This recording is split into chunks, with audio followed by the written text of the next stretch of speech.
Good morning, everyone. Welcome to the Paladins Premier League. My name is Gormizer, and today we've got 3 sets for you. That's why we're starting so early. You should be here because you're looking for all of those sets. Yesterday was an interesting day, but you just saw clips, everything that you might want to know for Hi-Res Expo. That's definitely where everyone's mind is on right now. Looking towards the World Championship, trying to figure out who's going to auto-qualify, who's going to try and go through, who's going to be able to win it all. But to kind of help factor in not only what we saw yesterday, but what we expect to see today, I've got Nick Pretty Hair Keo on the desk with me. And today, I mean, there's 3 really solid sets coming up for us. For sure. Kanga Envy is, based on how yesterday went, at the very least, you have to say probably gearing up to be one of the more interesting sets, I think, today.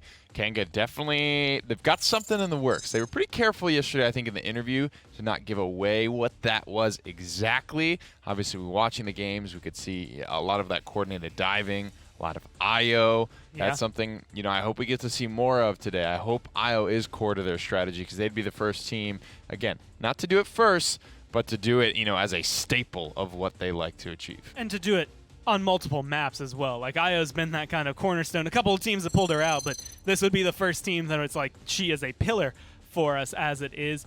But yesterday was interesting. If you were watching, it was pretty fast as far as days are concerned.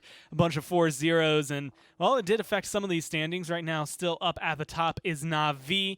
And, I mean, as you jump down, like, I think you had mentioned it at the end of the desk, but 1st and 2nd pretty close, 3rd and 4th pretty close, then 5th through 7th are right next to each other. The only one that's really kind of out of the conversation of climbing right now is Renegades, but they can still mess with the game plus minus for any of those teams above them, and that's kind of where my mindset is for them.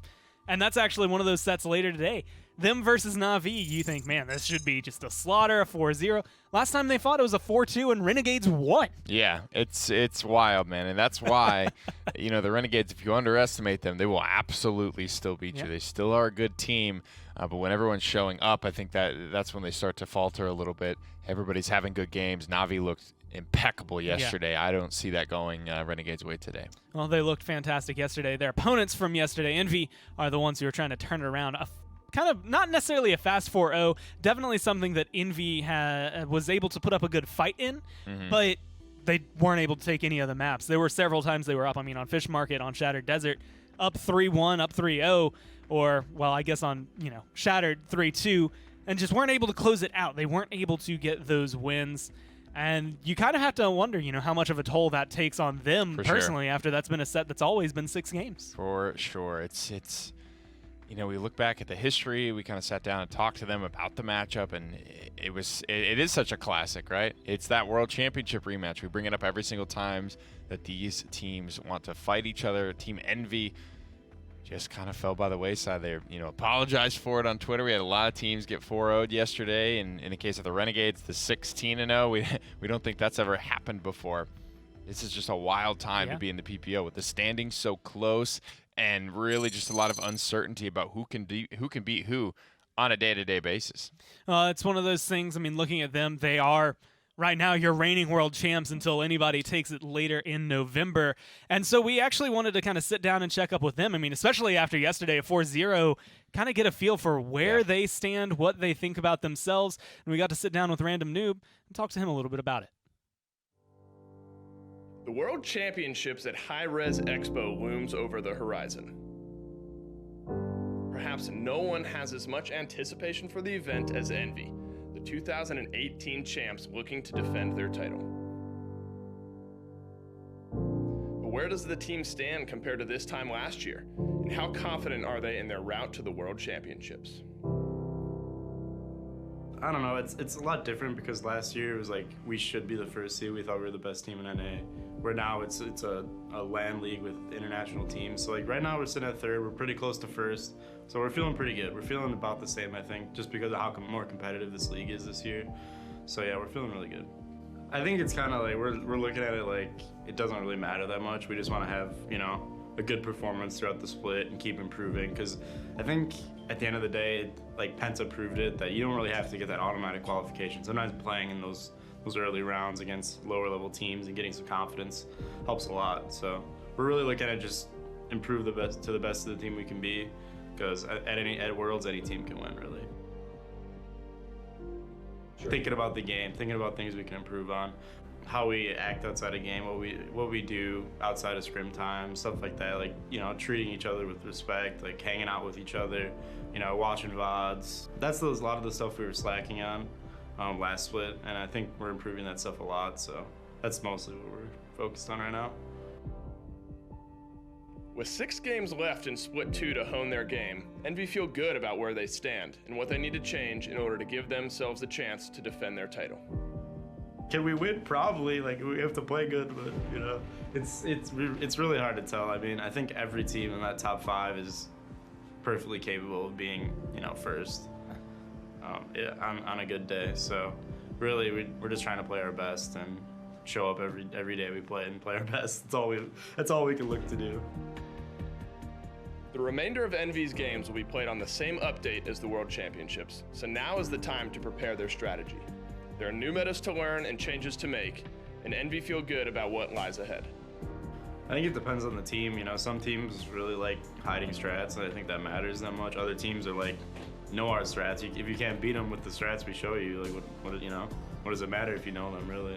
Personally, I'm not a big fan of hiding strats. I'd rather just, you know, play our best game. The draft phase, it doesn't really, like, it's really obvious when someone's hiding strats or when that's so, like, it's, I don't know, it's such a touchy subject because every team's different and every team thinks differently about it. But I think, for the most part, I think teams should just be trying to play their best and prove that they're the best team, get some confidence, like, hey, we're beating all these top teams. I think that would help a lot going into Worlds because really it's anyone's ball game at the end of the day.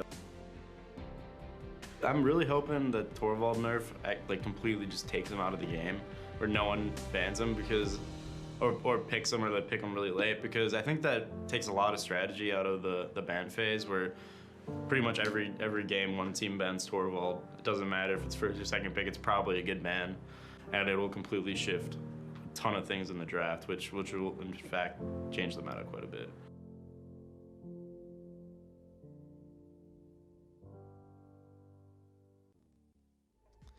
I'm gonna have to steal a quote from Clemson football right now. Best is the standard for Envy. That's where they're holding themselves, and they just, as long as they keep on working, keep on rising, and come prepared to play, they're feeling pretty good about it. And I mean, he even said it himself. Worst case scenario, they had to play through qualifiers, and they were like, Penta showcase that that's not a worst case scenario. There are pros and cons to having to play through the qualifiers, and some wise words, I think, from Paul overall as kind of the story of like the core of Mr. Hayes and, you know, Random Noob and Tolkien and the new guys of Rock Monkey and Rubu, right? Yeah. They're really all the core of Envy now. They are the heart and soul of that team. They're 6-man meta pusher as well. That team is definitely a family. And it's felt like that pretty much all year. And today they're going to have to show what they have as they go up against the guys behind me, Kanga. And this is going to be very interesting. Kanga yesterday, we had kind of briefly mentioned it earlier. But, I mean, they were pulling out Io. They looked really good. Jera pulled out Grover and Ice Mines and was undying and had a fantastic scoreline. And he also was able to pick up, and I would argue this maybe between him and Mr. Hayes, Furia might be a point of contention between the two.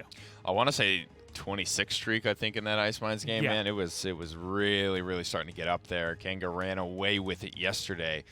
So confidence, that's what I think we need to talk about coming into today.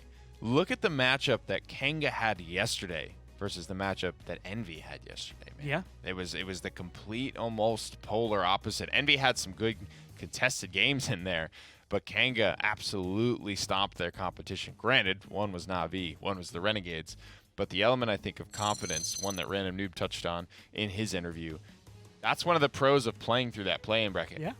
You're winning, right? You're winning games. You're getting in there. You're getting on stage. You're playing Paladins, and you're winning games. Well, they're going to see if maybe that kind of momentum rides with them, or without it, we're going to look down. Splitstone Quarry, Warder's Gate, banned away for this set. Alongside them, Ice Mines and Frog Isle. So we got lucky with that one Frog Isle yesterday. It's gone forever now once again. My streak continues. But Ice Mines is actually kind of interesting to see get banned away, and Envy, I'm going to guess, actually, this might be Kanga. Either way, someone wants to prove Fish Market, and this is one that I think the last set they chose it. Alphaing Envy on Fish Market? So the last time they played, I distinctly remember Kanga choosing Fish Market. And I was on the desk, and I said, I don't know what you're doing. The IO's but coming, this is bro. a bad decision. But based on Envy yesterday, it's not impossible to take them down here. I'm smelling IO in the air. I feel like this is one of her best maps because That the might Fox just be cap. Luna. Might just be Luna. But It's Luna, like that wet dog smell. Luna is just what we need. That celestial dog smell, you know. Could never forget it. Kanga, honestly, used to be kind of a meme with Fish Market of just they would always lose their big sets at LAN. Remember that story I told you all yesterday about how, you know, they would be coming out of practice, never with anyone to scrim from, literally down there on an island on Australia. And they would have to get the set as quickly as possible to some of the lesser played maps. Yeah. Fish Market being one of them. So this was one of the few maps left in the pool. Inevitably, when Kanga would take it to 7 games, and they lost some big sets there for sure. Atlas will make it through first.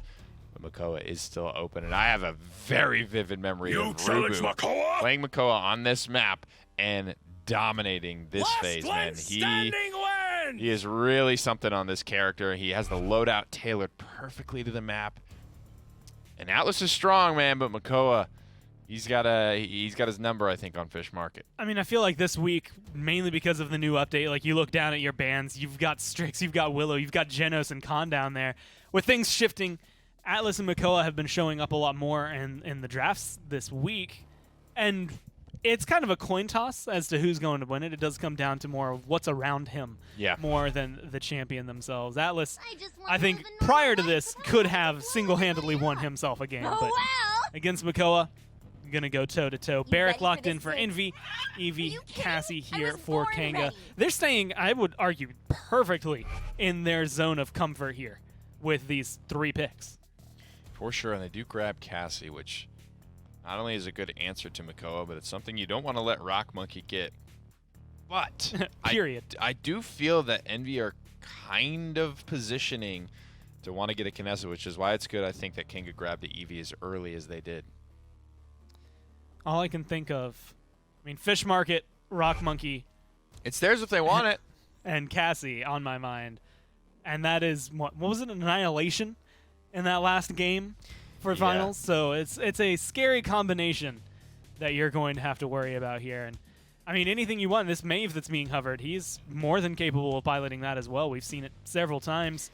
This would leave him open potentially for like the counter pick. It's so flexible too. I think either Random or Rock could realistically play the Maeve if necessary. Puts Envy in a great spot here going into their final selection. Not only do they get to counter pick Kanga, but Kanga still don't really know, I think, the core of what Envy are trying to go. Obviously, the threat of the sniper is still there. They already have their backline locked in the Eevee. Eevee, the more notable pick, I think, in this conversation. If there is going to be a Kinessa, it will fall to Evil Eye, I think, to track her down. Obviously, a shot or two from Atlas wouldn't hurt every once in a while. Well, there she is. You were calling for I'm her, owning. and she heard. I'm And owning. I mean, based on yesterday, Oh, it's man, something. yeah. It's a different strategy to learn to play against. It's Io's gonna cap, and she's gonna dive with the rest of the boys. This is it's, you know, super aggressive. You've got Atlas, you've got Ashe. Neither of those super point tanky, right? None of them are going to be able to do a great job on Fish Market. Granted, nobody really is going to be able to do a great job on Fish Market. So throw Luna out there. Throw a base kit ability cooldown out there to do it for you, and let everybody else focus on what everybody else can do well here. Well, Envy right now probably hoping they did their homework yesterday. They only had 2 4-0s to look at Kanga's IO. But that's 8 points, about 12 minutes, give or take, of gameplay to try and break down what they could do to go against it as they hover over the Leon. I mean, they're looking at, I would argue, a very solid draft just in general from top to bottom. Makoa, Barrack, Furia, Maeve is hands down going to be powerful, but there's something about Kanga that it just feels right for the map. This is that new. I think Kanga are kind of spearheading the charge right now on, obviously this is a brand new character in IO, and they're making it work in a strategy that has been done before, right? I mean, aggressive dive comp, that's NIP. That's kind of what they made their own thing. But with IO, you take it to the next level. You leave a Fox on the objective, and all 5 players are going in while still capping the objective. So It's this give and this take that you used to have to choose between, but no longer. Almost the best of both worlds, Yeah. except that you're giving up maybe some top-end healing and some damage, but at the end of the day, you're still capturing the point. So we'll have to see if maybe Kanga can make Io work. But this time around, this set, it's historically gone Envy's way. Let's see what Kanga have to offer us as we jump down to the casters. Well, yesterday, Kanga had a 16-0 day to offer us. Meanwhile, Envy had a 4-0 day of their own, but they were on the receiving end of it. Dolson Kresnik here for you on the cast in set number 1. Should be a fun one. Welcome to the new meta. We get Atlas, we get Makoa, and then Kanga leaning into the IO a little bit. Worked out for them very, very well yesterday. Yeah, I think Kanga's draft looks great, honestly, moving into this. Taking the Atlas over the Makoa on Fish Market, I think, is a great decision. Makoa kind of struggling a bit in those wider maps to find those hooks, so good that they'll be able to fall back more on the Atlas, maybe Temporal Divide to win some of these pokey fights between the Cassie and Leon. Great start by them. I don't think Envy has a terrible draft, but I think it's a lot of pressure on Rubu to get in and find these hooks and make that space when there's a big game Cassie on the other side. Rubu had a pretty effective day yesterday, as effective as you could be on the back end of a 0-4 loss. Going toe-to-toe with Rhino, one of the better off-tanks in this league as well. That's a great matchup to look forward to. The Makoa and the Atlas going toe-to-toe, making their way through the bans. Evil Eye already poked out, forced around the corner. Rock Monkey piloting the Leon. He's going to position himself aggressively, try to keep that Eevee out of any sort of range here. But Rhino, he's got some range of his own. Chronix opening things up onto Mr. Hayes as well. It's arguably one of the better picks you can find to force Envy all the way back. And now you got Evil Eye to worry about, but Rock Monkey makes short work. Kanga can just position that Wolf now and make a 4-man push forward. Yeah, great position by them, kind of just pulling back and wrapping around and setting up that surround that they took. And Envy really couldn't find the opening because every little bit that Kanga gave them, Kanga just took away immediately. Got Evil Eye low, he gets away. Get Rhino low, second chance, walk off the point, and Gara dropping the taunt, a little emote on the point just to keep his own team's momentum going. And this is looking like that 16-0 Kanga we saw yesterday. Yeah. Good play and on the back of an even more solid draft. It's similar aggression, similar calculations. You can see kind of the flow of their play. It's making sense for this Kanga lineup here. If they can continue this, granted, we are 1 point into game number 1 of this set, but things looking good for them already. Rock Monkey's going to have to play spoiler. Evil Eye a little bit too comfortable in the back line until Rock Monkey was able to turn it around. Chronix, another fun matchup to watch in this duo between these two teams is Chronic and Rock Monkey. Chronix has done pretty well to start off. Wins that 1v1. Now Kanga in a great spot, especially if they can catch out Hayes, which they do on the back end of a Chronix double with the dodge roll to get even more aggressive. Tolkien's forced into the rocket boots, and here's that first choke point. Kanga kicking down the door. This is really definitely optimal, I think, for pushing this map. Getting over this hill when you're on the offense is so tough. Things are going to be hard for Evil Eye against Rock Monkey. I mean, Leon Eevee, never a great matchup, especially at this distance. So he's going to get forced out on this side, but everyone else on Kanga kind of pushing the left. Inflame from Envy kind of just being negated by the Temporal Divide. They do have to dive all the way through it. Ice Storm as well for a little bit of peel. Evil Eye provides that. Rubu has to get into contest range now. Tolkien does as well, but he falls. Rock Monkey with the Enlightenment connects. The two damage dealers for Team Envy are keeping them in this one, as well as some contest from their frontliners. Joels pulls back one, but that's all Kanga have. Good, staunch defense there from Envy. Could not have come a moment sooner, as that payload is just an inch away. Only Ice Storm being used by Kanga will potentially give them a chance to convert this if they do want to use those ultimates. Yeah. The only one I expect to definitely be held on to is probably Scout, purely to counter the Midnight on the next mid-fight to not give Envy that execute potential. Right. So I wouldn't be shocked to see maybe an aggressive Exile or a Begone off the map if they can find that angle. They're actually taking it really slow right now, and Dome Shield gets forced out by Envy, so a defensive ultimate to start, but might not be able to protect Rock here on the side if Evil Eye's going in for the kill. That's important healing from Mr. Hayes. One more shot would have done it to Rock Monkey, but Mr. Hayes got him nice and topped off. It's a good hook in as well. The kills come like a flurry, and Envy find themselves a defense. No 16-0 for Kanga today. Isn't that technically the first point that got scored against Kanga in a week? Yes. At least on camera. You're right. At least on camera for sure. But that was very feared from Envy, I think, the use of the Dome Shield there kind of at the very beginning of the fight, especially since you're playing against a comp that doesn't have a lot of point pressure with the tanks, but you're constantly going to be trading into this Fox, into Luna. And that's going to just apply a lot of pressure to Tulki that he's not going to be getting that free cap time even when he does use the Dome Shield. Right. So it's going to make things a lot harder, I think, in the slow game for Envy, which they honestly might have to play. I think they might need to surround Kanga a little bit more than Kanga's trying to surround them. Random has to be a little bit lurky on the sides. I would say maybe wait to find and execute with the Midnight, but into the Scout, that's going to be tough to find, I feel. Kanga kind of just have the answers to what Envy's doing right now, but I don't think you can ever count Envy out on this map. Well, the Wolf from Gera as well. I mean, you bring up good conversations with the ultimate, and then even beyond that, kind of that extra sixth man, if you will. If you put the Wolf down, you win the beginning of the fight, you're able to kind of five-man zone. That's not the case here. As Evil Eye looks for an aggressive flank similar to the beginning of last round, but Rock Monkey puts an end to that. Inflame up and ready at the back of Envy, burning away. No offense just yet. They're just going to put down the shield to get themselves some point capture as Chronix looks to help defend Gera here. There's your Be Gone, catches a couple. Enlightenment counters it out. Rock Monkey with an aggressive slide forward. That's 3 kills for the Leon and might grab Envy this mid-fight. Great use of the Enlightenment there when the Be Gone was coming in. Not a counter we see much because we just don't see IO much, but I have a feeling it's going to be coming up quite a bit more. Also not letting Rubu go all the way off. The start of that mid was so good by Envy. The fact that they recognize that Evil Eye's just going to wait on his own side, so let's take it to him. Rubu and Rock run straight through, catch Evil Eye hiding there, and basically flip that because they removed the linchpin in Kanga's plan. Kanga, though, getting a little bit aggressive back into them here. IO Pocket be able to keep Chronix alive. With Rubu down, Kanga can just walk right through. I don't think there's enough health in the game for Envy to slow them down. Yeah, Rock Monkey on that Leon. You do a lot of damage. You don't have a lot of health to hold off this defense. Chronix gets himself back and involved. Great mid-fight there from Envy. Kanga didn't really have a chance to use a lot of their ultimates. I don't know. At the beginning of that mid, they just didn't see the opportunity. But you look, you still have Ice Storm. You still have all your Exile, Scout as well. Envy were able to throw out a good bit and grab themselves a successful mid-fight. Oh, I was really hoping yeah, I was nervous, but unfortunately not.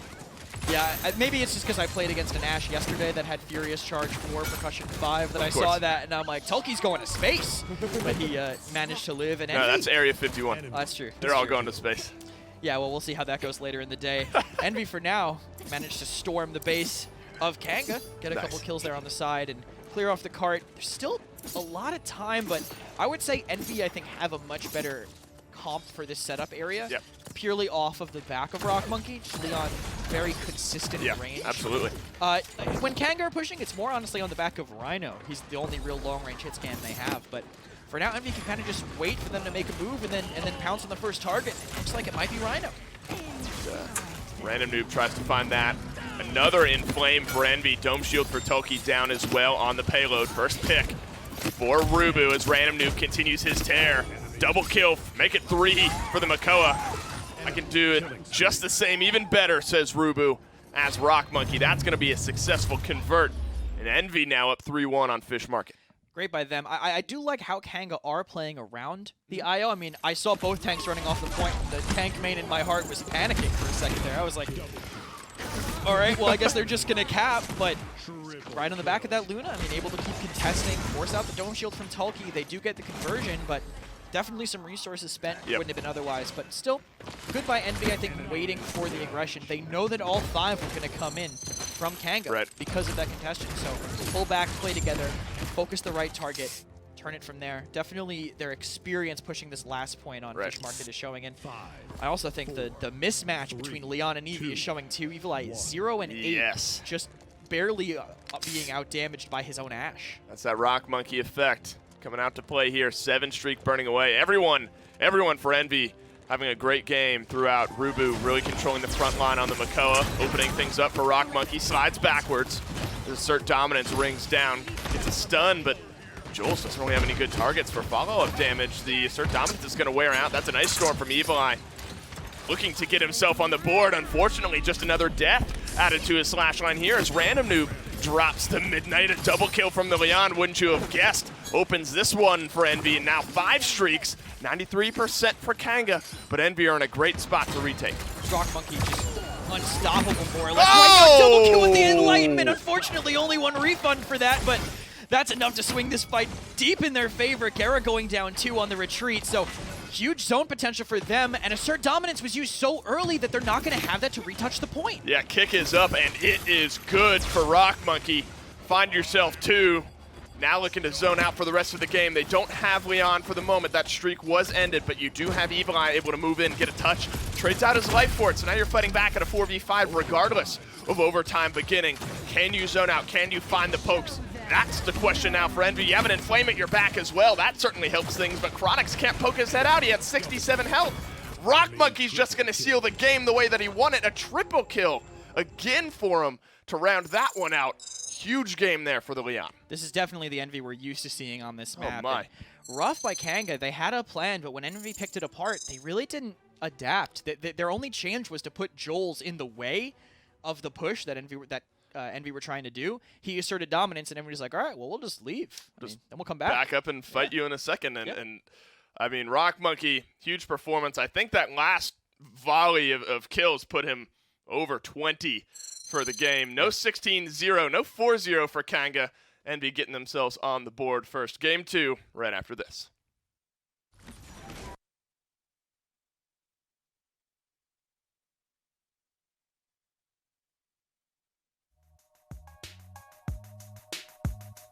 INAP, powering the control room for the Paladins Premier League.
Well, it started out looking like Kanga might have things on lock, and then Rock Monkey just decided that they were not going to lose another fish market this week. I mean, that seems to be the flow of it. There were obviously a lot of good moments, I think, from the rest of Envy. Rubu was able to pick up some triple kills, help seal the deal, but it's hard to ignore Rock Monkey's performance throughout that. He was very good. Rubu was, I think, but you're right.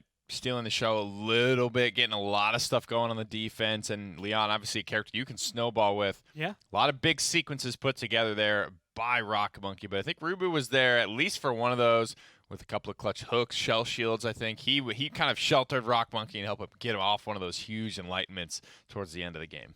Well, I mean, again, looking through all of it, able to stack up almost 80,000 damage, about 30,000 more than anyone else on his team, and, well, admittedly, even if you round up a little bit, still about 20,000 more than anyone on Kanga. Chronix was able to get a good streak going for him, but 13, 15, 14 streaks there for Rock Monkey, Mr. Hayes, and Tolkien. And yeah, when you're 21, 4, and 9, well, yeah, you're the guy. Yeah. So 2 Bulldozer 3s. I think part of this strategy from Kanga is that it does need to win pretty quickly, because even if you're taking 2 seconds away from the team fight, right? When you're factoring in Bulldozer 3, which is a very cheap item, it's essentially Wrecker for deployables, things like turrets, things like clones, things like Luna.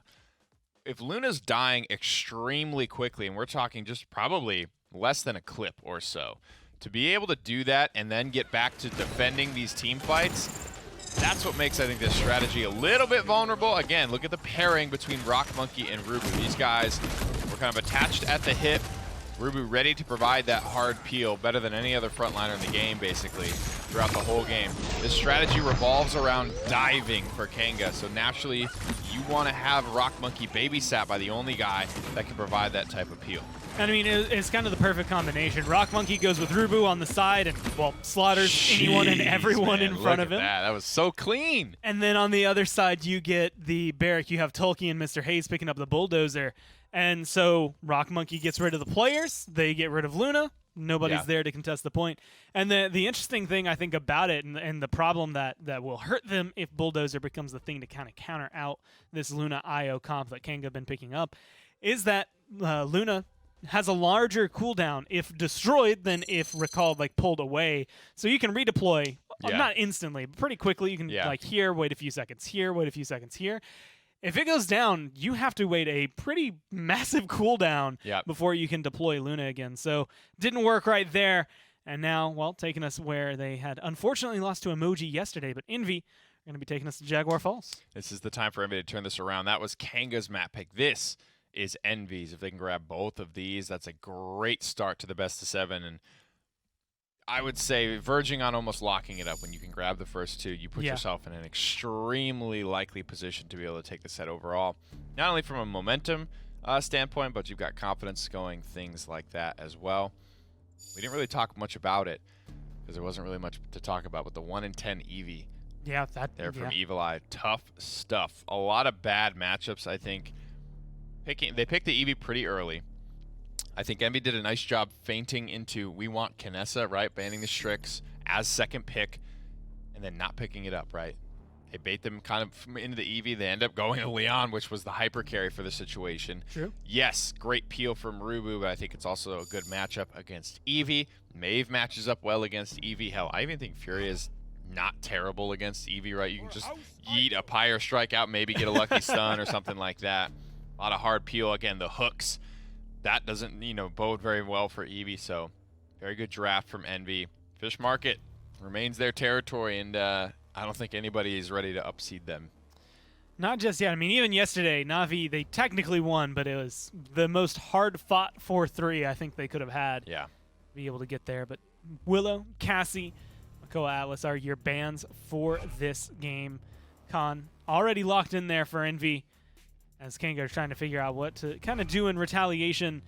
And on the list of maps that come up with, IO, Luna potentially working on it, this has not been necessarily big on the list, and I think we will probably see Kanga gravitate away from that. Maybe back to that Fury that you brought up. Mr. Hayes already picked it once. Genos was banned last game, but he is available now, and Envy already hovering it. We know that their support, Mr. Hayes, loves this pick.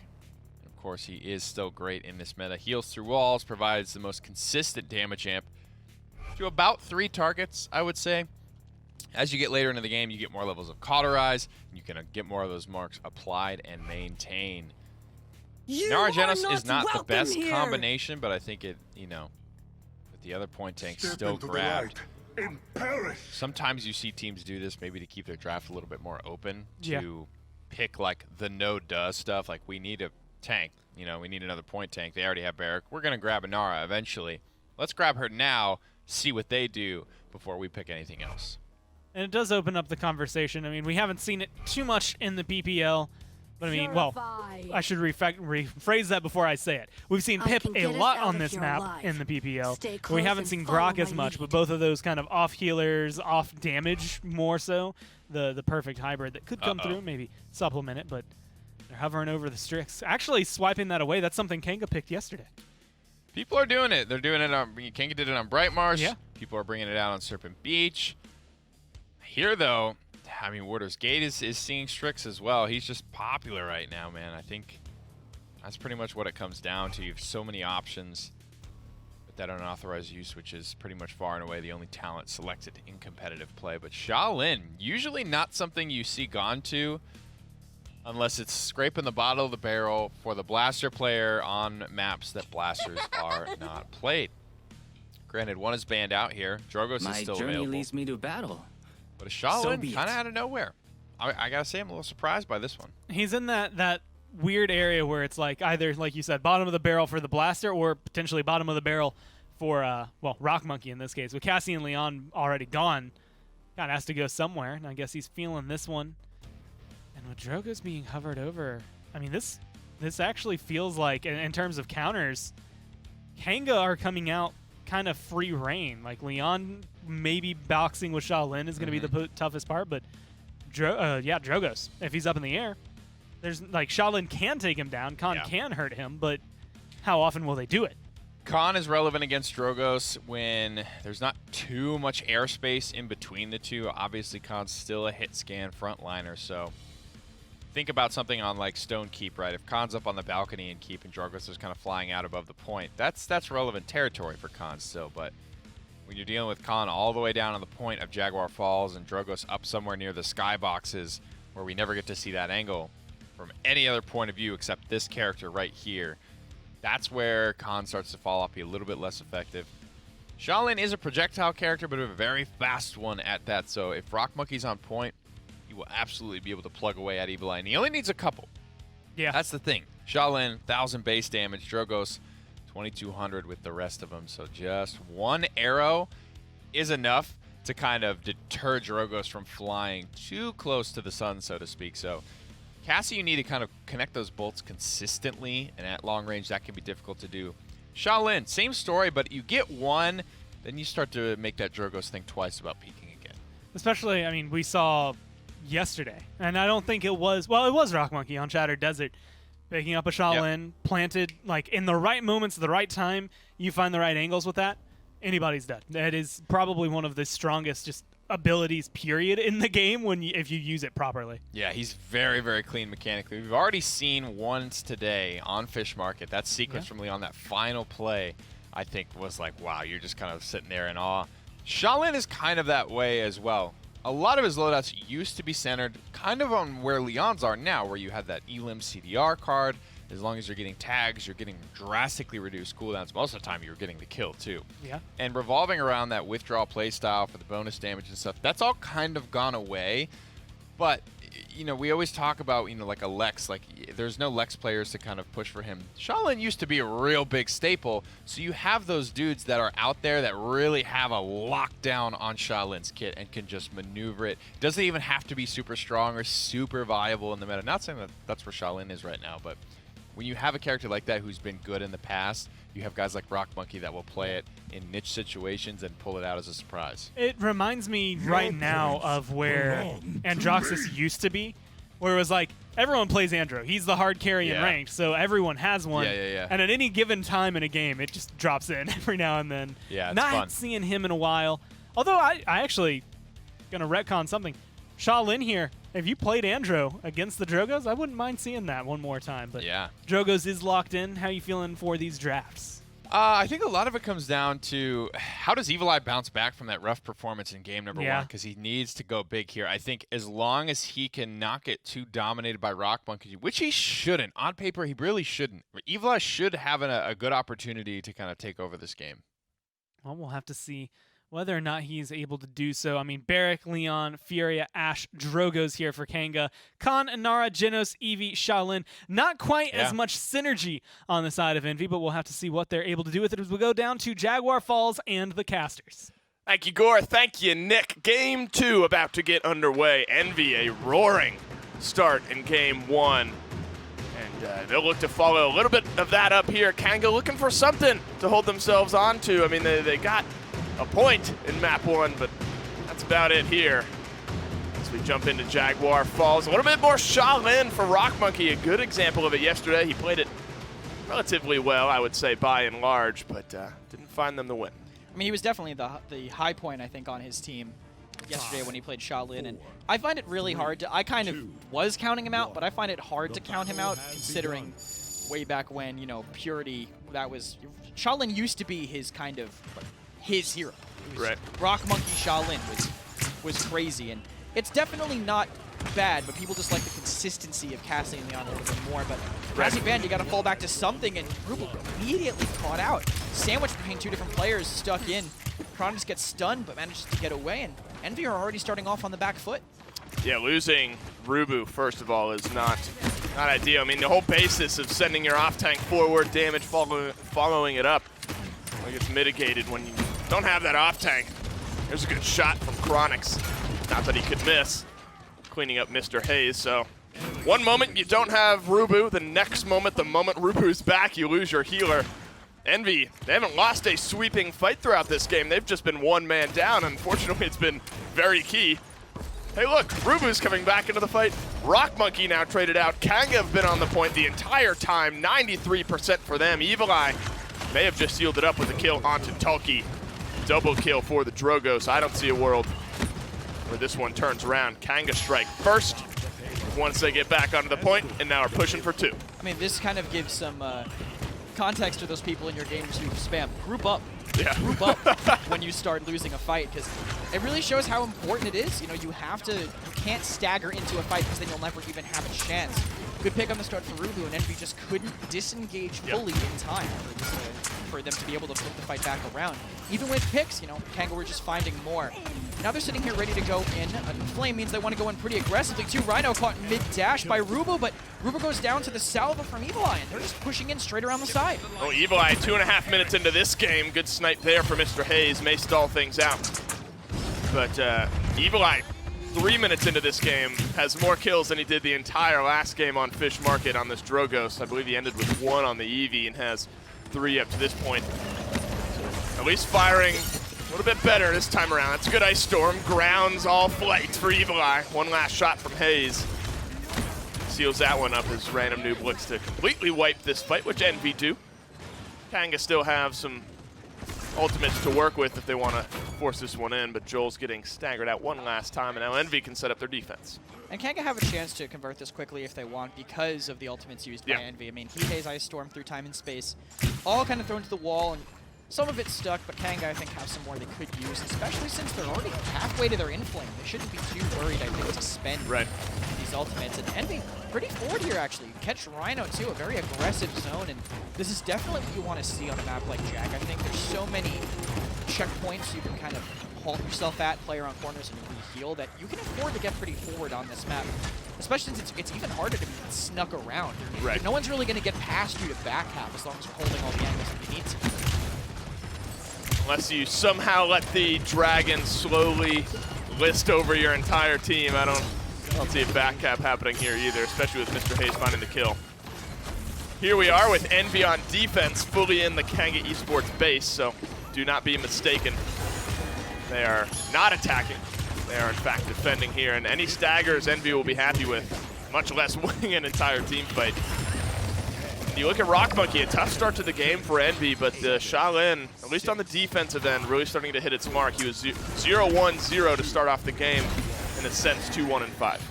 Yeah, he's definitely turned it around, I think, playing very safe. And that's kind of what you expect from a Shaolin. Usually you're going to be running that movement speed so you can kind of reposition quickly, play around doorways, kite away, and just being able to spam those 1,000 damage arrows, you can really force people to not take a fight with you. I mean, having that burst damage, people really have to think about how that fight's going to go, especially since he's being boosted by a Luminary Genos. That's 1150. That'll two-shot most squishy characters in the game, unless they're running, you know, max HP. So great, I think, value from the Shaolin, especially in the face of Cassie being banned. And he'll look to capitalize on some of that potential, hopefully. A little bit more cohesive here for Envy. I mean, if we look back, they lose Rubu. The 4 of them are still sort of near one another, but then the moment Rubu's back, Hayes drops. I mean, it was kind of won every single team fight, and that's all Kanga needed.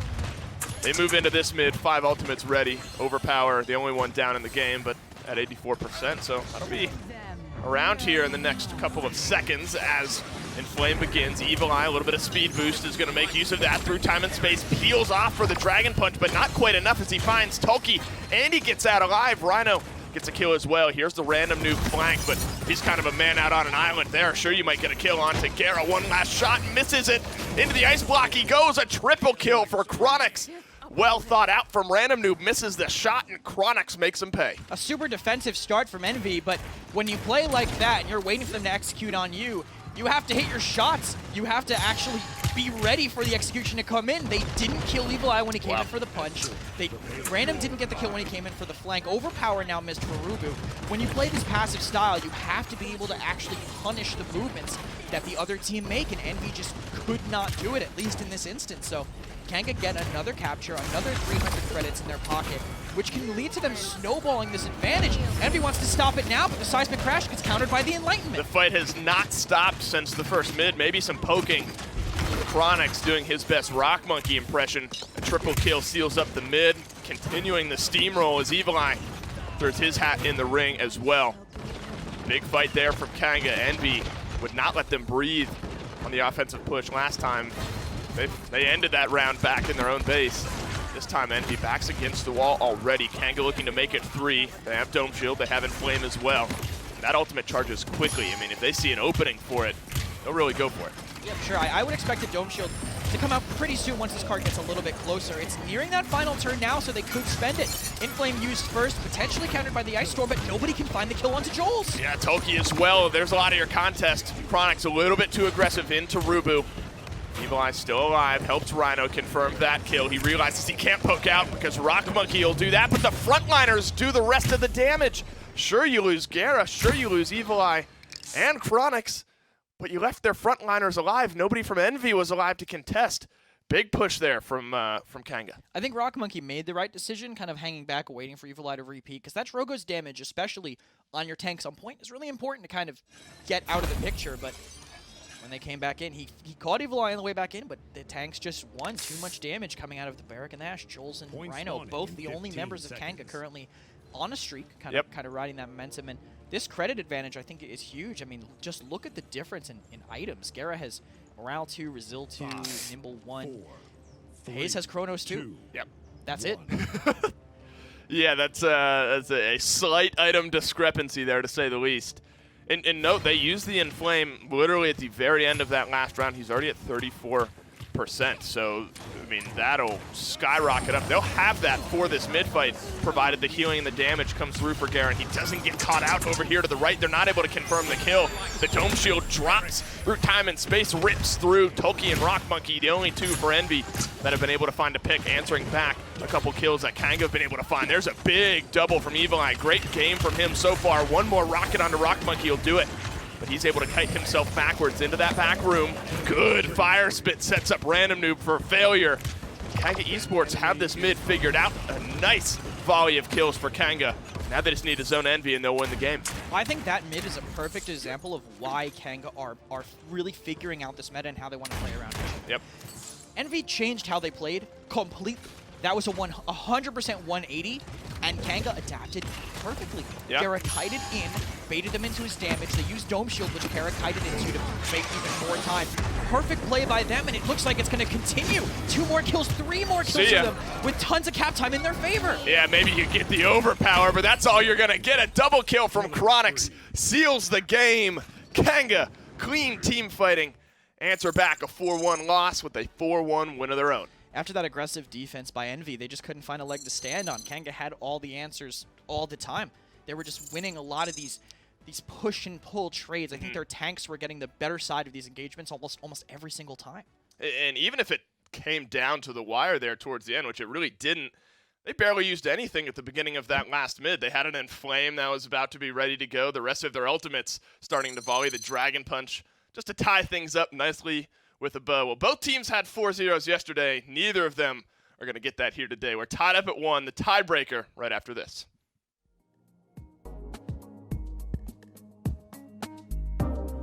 Alienware, the official PC provider of the Paladins Premier League.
From one Leon to the next, Chronix sends his regards to Envy.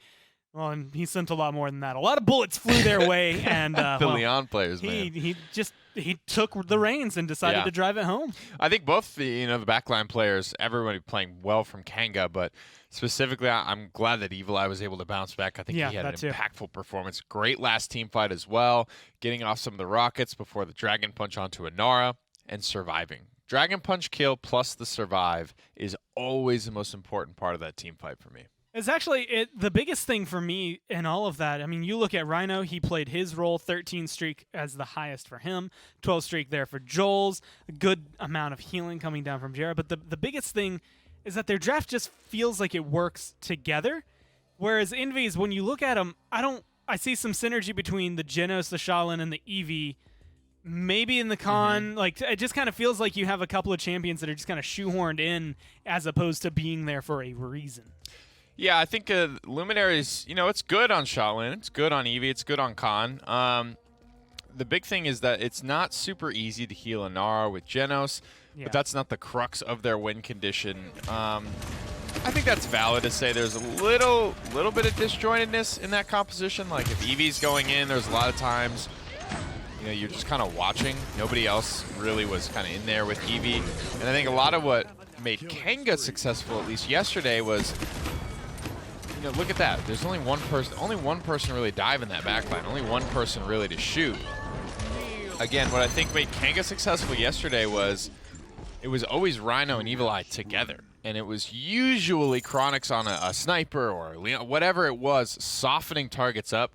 Not only to make that dive easier, but when he's softening targets up and their pressure gets easier, that means nobody's getting to him either, which, again, positive feedback loop. Then he can shoot even more to soften up more targets, and on and on and on and we go. And there were several moments. The last fight stands out, I think, the most to me, but seeing Evil Eye on Drogo's, tracking down Eevee, which is something that's kind of difficult to do, but, okay, you blinked over there. I'm just going to keep looking over here. We're going to lock you down.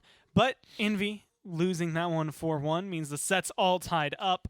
Minimum of 5 games here as we move forward to Stone Keep. Kind of outside of Fish Market, keeping it in the realm of everyone's standard maps. But it kind of revealing, I want to say maybe opening up the door that anything can happen between these two teams. If Kanga is feeling right, Kanga can do it. Lo's going to take a seat first, and that's pretty natural here on Stone Keep with the conversation yesterday around how relevant she can be on maps, even with a little bit of high ground. And then you come into a map like Stone Keep that has a lot. Almost anywhere you stand that is not at exactly the point is elevated above the point. Yeah. Even the small little staircase that just gets you inside of the keep. The bottom floor of Keep is above the point. The bottom floor of Church is above the point. Willow, anywhere she is a good spot to be on this map. The backs, I mean, think about it. Literally everywhere that's not exactly the point or like the payload path is above the point and the payload path. Anywhere you can stand, anywhere you can get her, you'll have a fighting chance. So no matter what, she's going to be good, which is why she takes a seat for this one. Makoa, Alice, not too surprising to see them down there once again. Barrack, though. This is an interesting, stands out. It's an interesting thing. Ban the Barrack, grab the Inara. Win or lose so far, and 1 win, 1 loss for Envy. They are doing something different and a definitive thing every single draft, and it's different than the game before. You've got banning out the Strix and maybe fainting that Kinessa and going for Leon being the hyper win condition for them on Fish Market. Here, you've got this interesting conversation around banning out the Barrack and picking the Inara early. Now, given how the set went for Kanga yesterday, I don't know that they're going to be too bothered by this score. Yeah. I think they're really leaning towards these aggressive front lines. But again, very nice. Envy just a step ahead. I think they're going to go ahead and take Ashe away. Form up and follow me in. There's not a lot of great options for them. They could do a Ruckus, and Ruckus is not terrible on Stone Keep, to be honest. A lot of people have kind of run him in the past. And the problem, I think, more so being Rhino's pick typically would be Khan, but with that already locked in, Joel is going to have to flex and play something. Joel will probably play the Khan this time. And if Ruckus is locked in, you about to get will probably be for Rhino. Well, the biggest thing they're going to be... that's right. Is this what Envy wanted, dude? Kanga are going to be damage galore, but yeah, I mean, you get the right support behind this, and Nara keyboard. could potentially just not die. Ash could potentially not die. Depends on how they're going with Cassie. Maybe a Maeve, and then sprinkling a little bit of Mr. Hayes flavor on top of it. It kind of feels like Envy drove it one way, and Kanga just went right into the trap. We'll have to see how it plays out. Good You can either be in the camp of, oh, you know, they're picking away this point front line. Be humble. They'll have that mortal. advantage over Kanga, but you could be in the camp also if, well, Kanga didn't want that point frontliner anyway. They weren't going to be bothered by that either way. They wanted all this aggression. They got it. Envy have some good. They have a lot of damage amp to deal with it. Self-damage amp in big game and Cat Burglar, but then of course Inflame as well. Kanga are running, if they lock in the Strix, which I assume they will, this is like the closest in my mind you can get to going quad DPS without going quad DPS. Like Ruckus, he's there. Fat damage dealer. And Khan's kind of in, like, I mean, we called him Fat Victor for a long time. He's not quite as much damage output, but with them running this, it's about as close as you can get while still having some tanks to fight on the point. And that is kind of a different realm. I mean, NIP have run actual quad DPS, but only time we ever really see that is on Timber Mill. What are the merits, I guess, to, like, no point tank really for Kanga? They've opted no Fernando, no Terminus. Reporting. They're just going all in aggression. The point is look at Envy's composition last game. You had this Inara and it was healed by Genos, right? It's a little disjointed, right? One doesn't necessarily complement the other. So when you go for this all-in aggressive style, when you get an early Genos, that's just committing to what you're doing well. You know what I mean? Yeah. So that's what Kanga, I think, are looking to do here. There's no great point tank available, first of all, so they would be forcing it, getting a bad one, and not having a good healer to heal it. So triple threat. The worst of both worlds, or all worlds, I guess, in that case. Either way, I mean, they lock it in. Strix is there. And snipers used to be pretty potent on this map, but you never know how they're going to do. Personally, I feel towards Envy, but do you have which one way? I don't know, because I can't decide what camp I'm in, of whether or not Kanga wanted this or they got led into Envy's trap. Well, we'll have to find out the good old-fashioned way. See, did Kanga want this, or were they led into the trap? Nick keeping himself open to either outcome of this game. If Kanga win, hey, he's a genius. If Envy win, well, I just didn't know what Kanga were looking to do. He's brilliant for it, and we're just going to have to see how this one plays out. They're kind of right. They bring it up. I mean, Kanga's draft as close as you can get to triple DPS, I guess, without truly being there. I mean, if you look at Ruckus as like 1.5 tank and kind of half DPS, and then Khan the same. I mean, you maybe have one whole tank in the two of them, and then one whole DPS. So you kind of get triple DPS in a way. Sorta. But it's a fine lineup, I would say. Yeah, definitely with the point tank starving that Envy did, I think this is one of the best case ends for Kanga. I will say, though, this looks very similar to their Bright Marsh comp from yesterday. Sure. This very counter-dive-centric composition, and I don't know how hard Envy are going to dive, so it might struggle as the game goes on, but you can see, look how close Rhino is, just waiting and baiting, and Random actually gets picked off in the back. Now he dashes around the corner on the Ruckus, looking to get aggressive. Of course, in the meantime, Joel's finds the first blood. Random noob receives that one. Does Kanga have taken up the point here? They're looking to continue the fight, but Rhino stuck in the corner. Wait, he's able to dash out and stays alive. They don't finish off the kill. Random Noob does get Chronic, so that's at least a little bit of a side victory there, but Kanga are able to get to 69%, but here's the onslaught from Envy. Calculated all together. They dash out, find a couple kills. Rhino, the most recent victim, maybe one more. If they're able to snag Evil Eye, they don't, and now Envy have retaken the point, and Kanga have to fight back in. Envy pick out the weakness, and this is kind of what I was saying Renegades had to do yesterday when they were in the face of the same comp, where you move together, because they're looking to punish one alone person, and if this Ruckus is like, and now, and the entire team is there on the other side, never going to work out that well.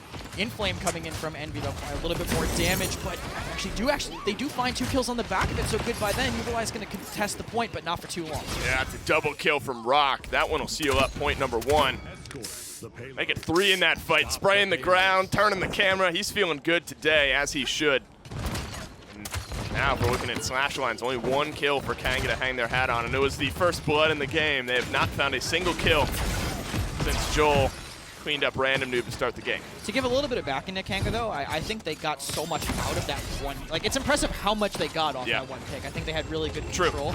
But Envy just moved as a unit. They know the weakness. And this defense might be kind of tough for Kanga. They don't really have consistent damage, I think, across the board through time and space. Does not connect, and Gara goes down for him. Well, one more shot from Rock Monkey.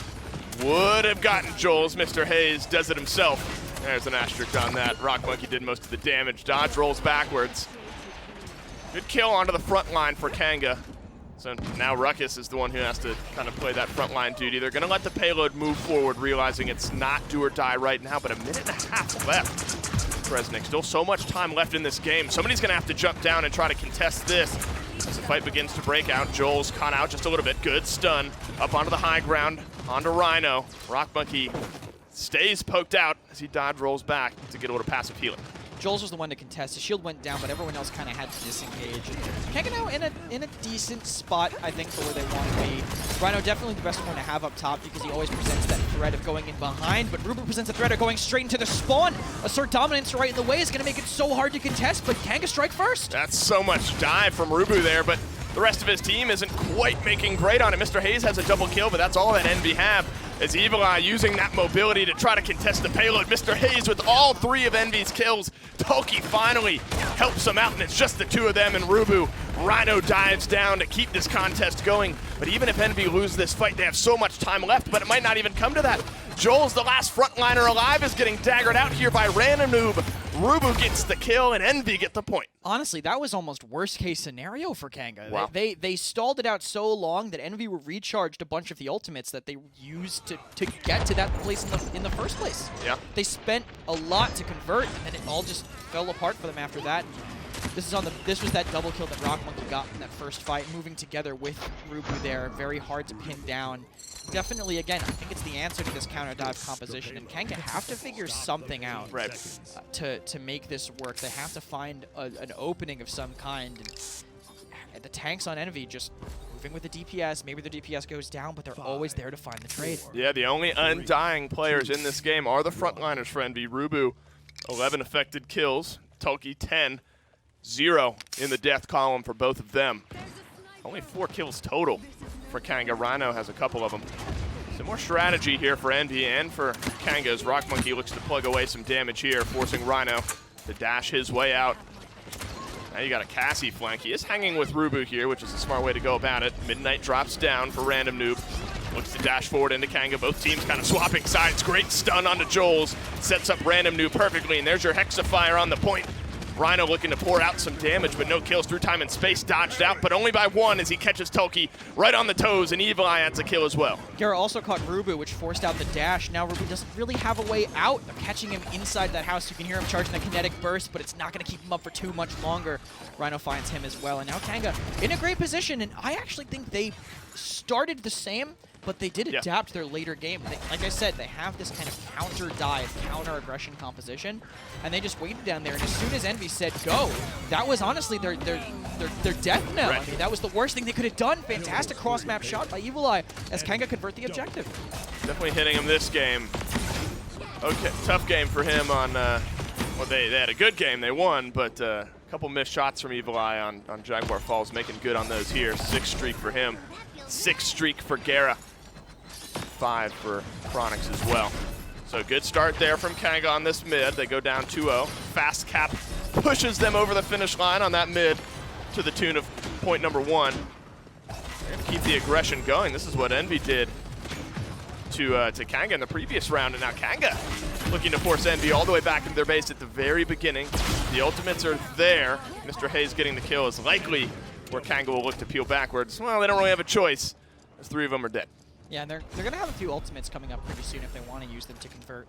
Biggest thing I think to look out for would probably be the Ice Storm through time and space combo. If they do manage to find that, if Evil Eye can get in close enough to make that work. But Envy, they don't want to really give him a chance to breathe. Great ice block by Evil Eye to keep himself alive, but Fire Strike from Mr. Hayes, perfectly timed, makes it almost impossible. And now Joel's Khan is not good at a vertical disadvantage, but Random's going to let him go away just so he can chase this kill on Gara. They are diving in. I almost got confused, and this is Envy on defense. I have to remind everyone, but this time I'm verbally reminding myself. I was like, wait, why is the payload so far behind? because Envy is the defending team. There technically is backdoor potential with the Eevee, but the likelihood of Evil Eye making it all the way out unseen is very low unless he kind of sneaks his way to the left there. They are gonna open up the door just a little bit. Look to fight out. 5 ultimates ready for them. Good shots from Rock Monkey. Envy are just keeping this defensive pressure put on. Even trades basically back and forth, and this I think might decide how it goes. Evil Eye and Gara do kind of team up on Mr. Hayes to take him down. Random going to run away, so Kanga now reclaim their own base. Yeah. And now they can finally set up for touching the Perfect. card again. 20 seconds remaining, so a lot of time bled out by that aggressive defense from Envy. Every ultimate up on both sides, and if I were Kanga, I think this is the kind of push where you hold on to it. Because if you use it and don't convert, now it's 3-1 and risky. they probably have an ultimate advantage. The first push, it's a lot safer to spend, but I definitely expect to see some teams saving up, putting it into that ultimate 401k and seeing how the rest of the game pans out. Well, so often it's kind of who pokes out first. I mean, with Rock Monkey and, of course, Chronix on Strix, I mean, there's always the potential for one kill. I think now Kanga see, all right, we lose Jules. Rhino's going to get dove on. We don't have that same frontline contest presence. Unless they're able to trade out, which they do, so they pull it even. But everything seems to be stemming from that big first pick onto the con. It does end up that way. And you're right, Kanga used nothing. Envy don't use anything either. Now 1 point away from taking the lead in the set. These chaotic overtime moments are definitely very, very hard for Kanga. I mean, Yeah. Con Ruckus, especially now that we're getting into kind of late game where both teams have gotten a capture, so they both have gotten that little 300 credit boost. It's incredibly hard. Wrecker tears them to shreds. Ruckus's survivability is mostly on his movement and stuff like that, but you can already see Wrecker 3 built first for Hayes, Wrecker 2 for Rock Monkey. So much shield pressure means that these tanks can't really get away with too much. They have to win these fights explosively, or they're gonna have no chance to take them at all. Yeah, we didn't really bring that up at the beginning of the game, but you know, Rock Monkey on a Cassie fighting into a Ruckus, into a Con. That's like a dream matchup for him, and those are your 2 tanks out of 2 for Kanga. They've done okay, at least on the last mid. Again, they're going to send Rhino to that staircase. Rock Monkey and Rubu to wrap around on the banana side over here. Very similar start for both teams. Scout flies out. They're going to know exactly where Kanga are. Swap sides base-wise. Midnight drops down as well. Chronix very poked out here. One more flurry of daggers. Seals up the Strix. Toki drops down the seismic crash. Joel's locked up, gets the commander's grab. And Evil Eye has the only saving grace for Kanga, as it's a 2-for-1 trade. Make it 2 for 2, so at least evens things up a little bit, but the front line priority for Envy put them in a great spot here. Oh, I was going to say this might be an awful decision by Rhino, but it actually manages to barely get saved by Chronix. I thought the stagger might make this fight really tough, but I mean, look at this retake by Kanga. Look at their potential. They have 3 ultimates. Envy used literally everything at the same exact time. It's kind of what their comp has to do, but it's going to make things a lot easier for Kanga, already kind of forcing them off the objective and reclaiming it for themselves. And Envy very clumped up. They realize how risky it is to be aggressive, and Evil Eye tries to move in, and Kanga are actually going to make the first move, but this could be a mistake by them. Oh, he drops down, Random Noob. He's the only one who gets fully caught out by that Hexafire. Mr. Hayes, pretty poked out. That's good overpower. There's your 4 sweep. Kanga used their ultimates. They do have full fast cap here.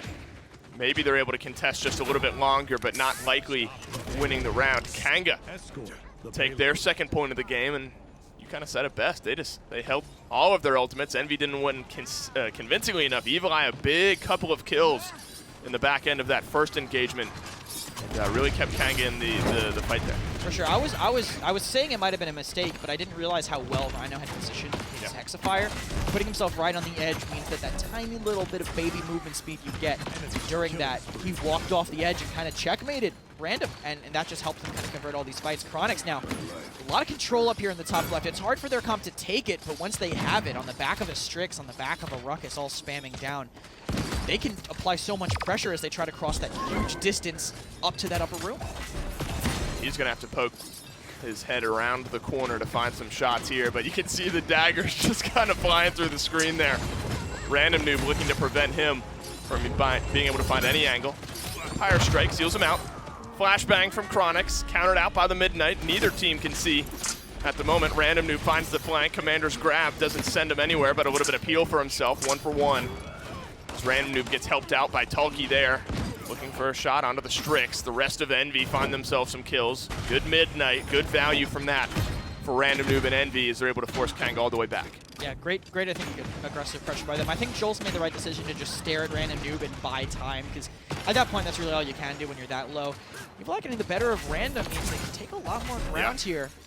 Luckily for Envy, no one else falls, even though they were kind of forward and got caught off guard. But Onyx with a cheeky little angle there, pushing back Mr. Hayes to spawn, and the healing being out of the picture means they actually do manage to take and kind of hold this, and Rock messes up his dodge roll, gets caught in the corner, and Chronix finds the shot. That duo is so big. You get the rockets, and then Chronix follows up. That's a double kill for the Strix.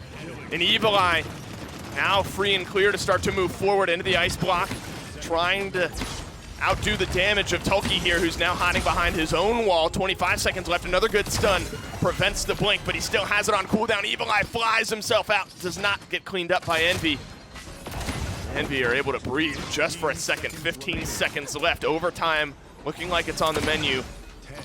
Tulki realizes there's danger from all sides as he hangs out behind this wall just to contest. Inara can buy so much time on their own, and actually this is what they have to do. You have to push in the bottom, pressure this Inara, force out the cooldown so that when it matters you can burn through her. 1-for-1 trade so far, but the wall comes up again to keep Tulki safe. Gonna potentially get re-healed as soon as it goes down, especially since he can get out of combat healing. Random, though, dives into the backline, tries to buy a little bit more time, and doesn't manage to find anything. They do get Dara off of Rubu's pressure, but these tanks go down.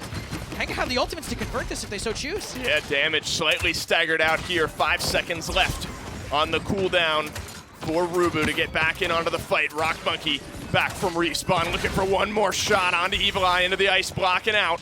He does stay alive, but the front line's not there, not alive for Kanga. And Envy, a gutsy defense there. Gets a null score for that last round, 3-2. This is a different look at Kanga, though. I don't know. Over the last couple of days, huge performance yesterday. It just feels more energetic almost, more involved and fast-paced. It's a scary team to go up against for sure. It definitely feels like they kind of had to sit down as a team. And for me, they were always the team that could never close out a set. They would always just have that. Like, we can get 2 maps. So it doesn't matter who you are. We're going to get a map off of you. It doesn't matter if we're, this seed and you're first seed. We're going to take at least 2 maps. We'll bring you to the edge, but we'll never get past that mental gap to convert. And honestly, now that they've taken that set off of Nip, that might have been it. Yeah. Honestly, that might have just been all they needed. That one tough, hard-fought win against a high-seeded team to say, oh, we could have done this the whole time. Right. Why didn't you guys tell me it was this easy? Different look from Kanga, though, at the start. Rhino gets a little bit too aggressive, goes down, and the Inflame might start things for Envy, but Tulki dies during the seismic crash. Evil Eye has been huge for Kanga in these mid-fights. Oh, another great shot onto Mr. Hayes. Frontline, backline, both gone. A double kill for the Eevee. He does it all, gets the tank, gets the healer, gets one of the damage dealers for Envy. This Eevee's paying off huge for Kanga, and yet again, they use the Inflame. Scout as well, and Kanga have everything except Flashbang. They still have Hexafire, they still have Overpower, plenty to seal up their 3rd point. For sure, and Midnight used, not able to blind Evil Eye, who's kind of the man of the hour here. Hexafire used on the point along with Ice Storm on the side. They get a pick under Rock because of it. Overpower stopping Rubu from using Assert Dominance means Kanga, I think, are going to win this fight perfect. Completely clean, a full ace almost. Evil Eye is putting on a clinic right now. Double kill on the back of another double kill for him. Tied up for Kanga, chance to win the game with an offensive push. So I don't know if this is, I've been wanting to talk about this for a while, and I think this is the perfect time, kind of going off of the pressure thing I mentioned. Scrim Evil Eye is a different player from Match Evil Eye. In a really good way or a bad way? In a very good way. He's always been super consistent, super strong in scrims. One of the strongest players, I think, on that role in these practice matches. And oh my God. I'm seeing Scrim Evil Eye in matches, and if this continues, this is a scary Kanga. Yeah. This is something we really haven't seen from him. He's so dominant this game on the Eevee, already breaking 20 kills, and I really think it is, again, just another symptom of that gap being finally crossed, that play that they've always had in practice finally showing on these match days. Look at the damage charts. I mean, don't forget about Chronix either. Evil Eye having a huge game, top damage in the game, tied essentially with Chronix on the Strix even. But even those two, regardless of their battle with one another for top, they are 20,000 ahead of anyone else in this game. And that's huge. It's been a big boon for them pushing forward. Honestly, the only thing seemingly keeping this from being a blowout win for Kanga is the fact that they can't stay alive quite as long on the front line. If it's Joel's or Rhino going down first, they have to immediately back off. And that's just the composition. No, I mean, absolutely. Con Ruckus definitely struggles, especially into this late game, but when they can play that cover, that high ground on mid, it's a lot easier. Envy now, though, trying to set back up in this aggressive defense, and if they hold it as long as they did last time, this might just spell the end of the round with how confidently they're in Kanga's base right now. Just charging some ultimates, maybe. Midnight used from Envy. If the round were to end now, Kanga would have an overwhelming ultimate advantage going into the final mid-fight. So Envy looking to just delay as much as they can. A lot of them are very close. They'll have the Inflame for sure. Seismic Crash and Assert Dominance will be ready. So at this point, you're looking to charge up that Midnight, hopefully keep Kanga from finding another point. But Envy, after starting off great in these mid-fights, Kanga's just adjusted better and been in control since. Yeah, even those little changes, like they started strongly on the back foot, but the little trades that Evil Eye manages to get just make things so tough for them. Good Pirate Strike, actually, and look how aggressive Rhino is. I don't know if they're going to be able to find anything off the back of it, and they do actually catch Tolkien. Very aggressive. Evil Eye gets the contest for them, and the health on Envy's not looking good. That's a good flick shot around the shield onto Rock Monkey. The trades may just be effective enough, and they are. There's now one final mid-fight to end the game. 3-3 for both teams. Game 3 tiebreaker. Not only points-wise, but set-wise. Evil Eye, huge performance on this eve. Yeah, definitely. So influential on Stone Keep with all these options to move vertically. And he's really playing the map, I think, to a T. Yeah. Just being able to flank around, find these little openings, and use the full distance of his blink. And also, just how the team is playing and adapting to around him. I mean, Kanga, I'm sure some of these fights, they're like, we lost, and then Evil Eye just hits 3 mid-range shots. And they're like, oh, I guess, okay, wait, we can go. Oh, wait, okay, yeah, sure. I'll play off that. That works for me. But I want to see how they play this final mid, because they did play the first 3 very similar. Very strong adaptations in the last one, and now looks like actually Envy want to do that very early ultimate usage, go very aggressive, push back Evil Eye because he's been the linchpin, but he's just kiting away. Rock finally finds him, but Kanga have objective control. Yeah, your 20-kill Eevee is not allowed to participate on the back end of some big ultimates from Envy. Gara's in a good spot for a through time and space here. If he's able to find a snipe that could keep Kanga in it. Rhino very, very low. Assert Dominance drops down from Rubu. He might have thought Rhino was still going to be alive. If nothing else, he's just confirmed a little bit of space in here, but he's asked to force his way out through time and space, finds nothing. Good Void Grip on Random Noob, who finds a kill in the middle of it, maybe a double kill for him, but Evil Eye saves the day. Into the ice block, Envy on the point with 54%. Mr. Hayes gets a kill as well. And it looks like under the duress of Kanga, Envy still find a way to control this game. Huge misstep by Kanga, just staggering themselves out for so long without contesting the objective. Only Joel's and Chronic's really in position to fight it, and Joel's has to back up from that pressure. Envy, no overtime trigger, Midnight used. They're not going to be able to see what happens, and the wall! Oh, the nice. wall He lands from on it. Tucky blocks the ice block from from Evil Eye, as he tries to glide in.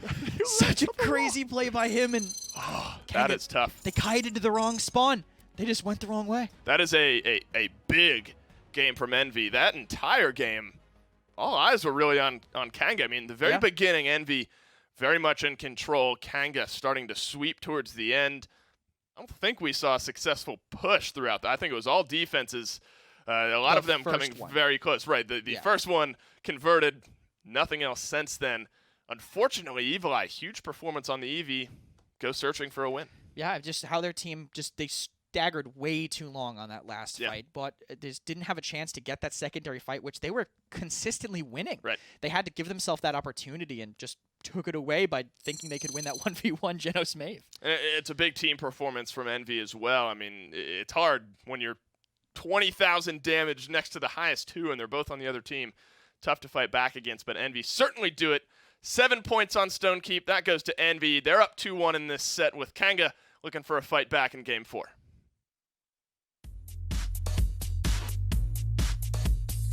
The Paladins Premier League is brought to you by Evil Mojo, developers of Paladins.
Well, Envy are able to pull that one out after what was an impossibly good game from Evil Eye.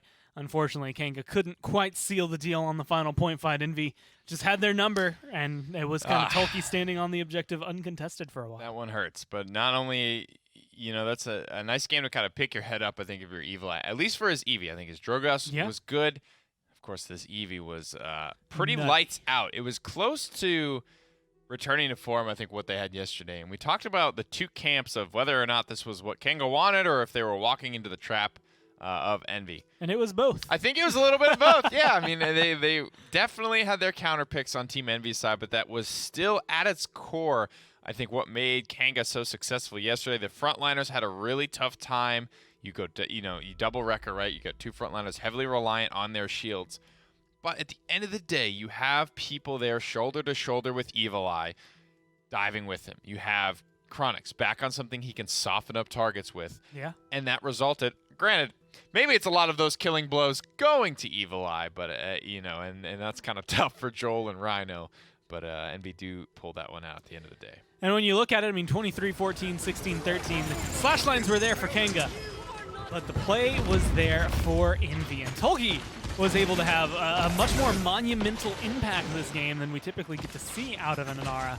Even though there were times, this point fight included, where they weren't able to seal the deal and Kanga were able to kind of fight back and come back in, he was kind of a driving force that kept them in the game. I don't know if it's Stone Keep. I don't know. It's certainly not just Envy at this point, but I have a pretty vivid memory of them at the World Championship using Inara in this way. But again, I don't think it's something that's super unique to Envy anymore. And what I'm talking about is that these point frontliners, specifically your Inaras, much more frequently your Barracks, but your Inaras as well, in games like this where you have a very aggressive composition from Kanga, they're going to be diving right past you. They're going for the squishier targets. They don't care about you. They're going to deal with you guys later. So as Inara, as a frontline, as a tank, as the guy who has to taunt the boss and take the hits, when you can't taunt another player in a PvP game, you have to find a way to pull threat. You have to find a way. Yeah, you got to find a way to get in there and make them deal with you. And I think Tolkien doing a good job of his position of not being the first one focused down in those fights. He needed to move around a lot. He needed to stun people out, get in their faces, and make sure his presence was still felt. Well, we'll have to see what Kanga can do to respond, how Envy maybe plan to keep themselves ahead as they swap sides and swap maps here to Serpent Beach. And this was on that conversation list of potential good IO maps. If you leave Luna kind of on the other side of Waterfall and then you just rush through Waterfall, then you could potentially knock some skulls around. We'll have to see if that's the way they end up going. Banning out the Ashe first. I think this Torvald-less meta has been good for Kanga. They're definitely one of those teams that I feel when Rhino is playing Torvald and he's not on a front line commanding space and getting map control for Kanga, I just don't know. I think Rhino is such a key part. And you might be saying, yeah, no duh, he's the off tank. His picks are all the power picks right now. But even with Torvald being a power pick, I did not feel it for Kanga when he wasn't on. Something he could control with. And these bans have gone kind of funny, right? Only one, not even necessarily, it's a powerful frontliner in Ashe, sure, but you've got Makoa, you've got Atlas still open, you've got Khan, highly, highly contested picks, and now Kanga are in the spot where they pick one, Envy get the other two. So do you prioritize a DPS here? Let Envy still get there too, and then you get your one anyway. I don't know, man. It's a tough call. Yeah, it's very interesting to have to toss it up in the air. Either way, you get something that's strong, but I feel like you're not willing to let Atlas Makoa go over to Envy. That seems not necessarily like a death sentence, but definitely not good for your health or your longevity in this set. Kanga go ahead and grab the Atlas. I assume there will be a Makoa with something else to flavor on the side. And it will be young Barrack, so Inara is still open for that point frontline position if Kanga wanted. Now, they could still go for Khan, who I think, to be honest, one of his less relevant maps here on Serpent Beach. And it's not a death sentence, right? But he just doesn't have that kill volume. He can easily access, throw somebody off. you have to kind of be in position and work, and it's a long throw, so if they have some type of dash, they might be able to recover. So there's a lot of things to think about with Khan, and there's still a lot of high-priority DPS picks available. And given that there was 3 of them banned out, Strix is gone, Willow's gone, Leon's gone, you know, the price on, you know, your Cassies and stuff like that is now higher because there ain't a whole lot left in that department. This is also one of those maps, Wasn't very nice. not only for Cassie, but just in general, anybody.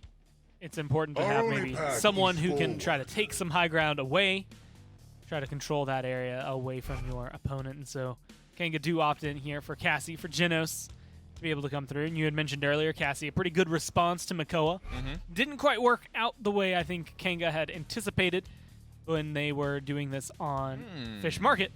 But so far, very similar, save for, well, right now, the Moldamba hover. Well, let's talk about this one a little bit. We don't get to see young Damba too often.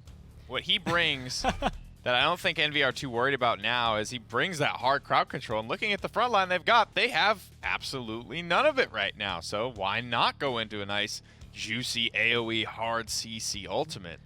In combination with the fact that Swift Spirits on Makoa is one of my favorite ways to play the game. I mean, how critical is it you get that Rampage card and you get that elimination to start ripping through on your Ancient Rage? Okay, now picture that win condition, but all of the time, whenever you want it, right? I mean, there's something there, certainly for Maldamba.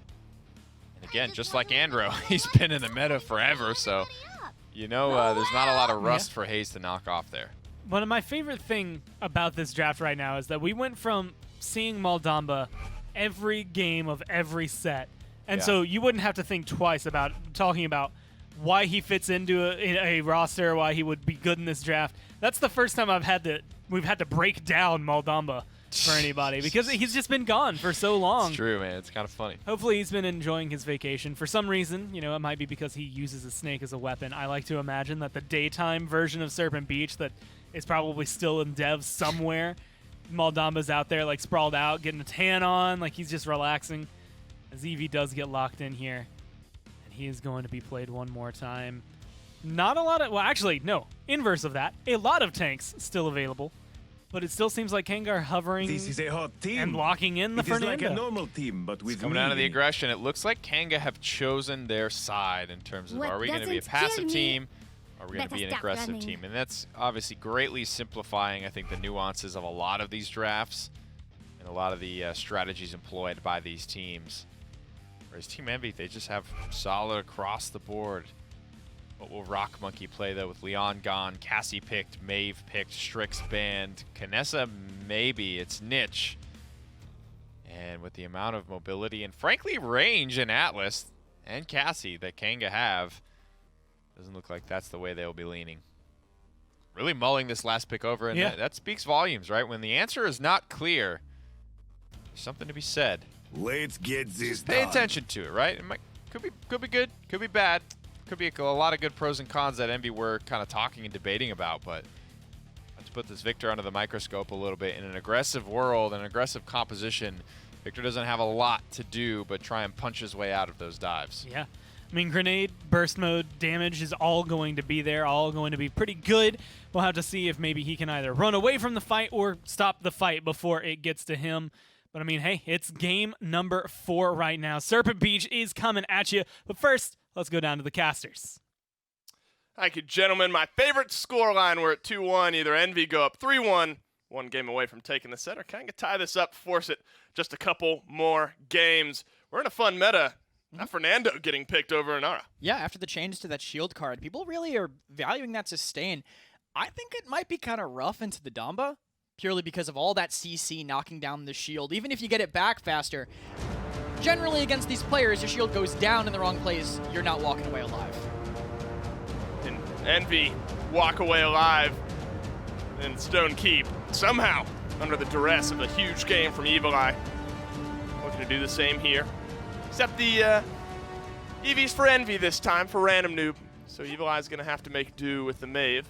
Certainly not a weak champion. Impulse Cassie for Chronix. And Victor, the notable standout from kind of the meta that we sometimes see here. But definitely viable. I mean, he'll play that back waterfall side and find some good control. I like this build by Joel's too. A couple points out of Incinerate just to have Brand, which can give you a lot of healing if you can stack up some fireballs. Hardest matchup, I think, in this game for Kanga is going to be the Atlas into the Victor. We've seen how strong that can be as a counter, and I think that's explicitly why they picked it. Right. It's just so hard for Atlas to push through that damage. We can even actually already see this 1v1 happening on the backside, but Joel's gets hooked in, Formidable gets forced. Evil Eye, though, gets the better of this back flank side, and now Envy's surrounded. Yeah, look how much attention he was drawing. So many people looking at that Fernando. Evil Eye able to kind of scrape away there, one shot away from death. But he stays alive. The flank continues. Finally, Joel's goes down. There was so much attention paid on him. That allowed Evil Eye to move forward, but the rest of Team Envy are finding some kills here. The aggression's starting to fall. Team Envy have a 4 sweep to put themselves on the point. Some Stagger. Oh, that's a bad stagger because of the push from main. And it's been a little bit of nervous play, actually, I think, coming out of Kanga with a misroll by Chronix when Evil Eye goes to re-push after winning that duel. It doesn't find the daggers onto Hayes while he's kiting away. And now Envy have pretty solid control. Joel's barely misses the dash onto the high ground, goes to touch the point, but his shield's going down really quick. This flank from Random's making it so hard for him to live, and he goes down. Shield goes down, his health goes down. Random Noob forced to ice block. Evil Eye just needs one more volley of daggers. It's going to be Rhino who finds the shots as he dashes forward. Barrage from Rock Monkey is going to be forced out. Evil Eye getting aggressive there. Now you got a Makoa up in your face. Rubu gets the shot. Envy get point number 1. Kanga had control early, but Envy really broke that shell. Yeah, Rock Monkey immediately canceling his barrage to get that full refund, already at 70% because of that. Now, Kanga have a decent defensive comp, I would say. I mean, Maeve and Cassie kind of able to spam down from above. The biggest issue is, again, going to be this Fernando kind of on the ground. I do like how Joel's is playing it, though. Inside this orange, able to get these lineups with Brand to try to push him, so his sustain will get a lot stronger, assuming he gets pushed by that. The 1v1 here on the side, and comes over to save Random with the Ice Storm in the way, and now we have a start to this push. It's a fun look at the new meta with Makoa and Atlas. Starting to become kind of the first picks and bans we intend to see, depending on where Willow stands. Cassie, a common flex ban as well, not this time around. Rock Monkey using that second barrage of the game. Finds the last burst shot onto Joel, so some of that frontline advantage missing from Kanga, at least for the next 5 or so seconds.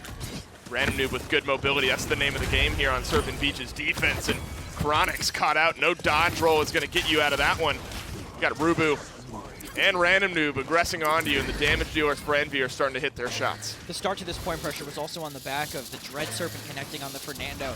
Again, even with that reduced cooldown, you can't really live. And Random loses track of Gera. No, he doesn't realize he's in the corner. Does get away, though, so it's not really a negative trade, but still rough that he does let the support get away when he had the chance. Right now, though, Ultimate's favored very heavily on Kanga. Envy, I wouldn't be shocked to see them spend some to get this push once they recharge. Even if they lose it, they can't possibly get Snowball to a full loss, no matter what happens. Ice Storm is the first. Good second chance. Saves the life. Gera, good snipe onto Rubu. As the rest of Kanga looks to flood the gates, Random Noob grabs one. Good stun. Locks up Joel's.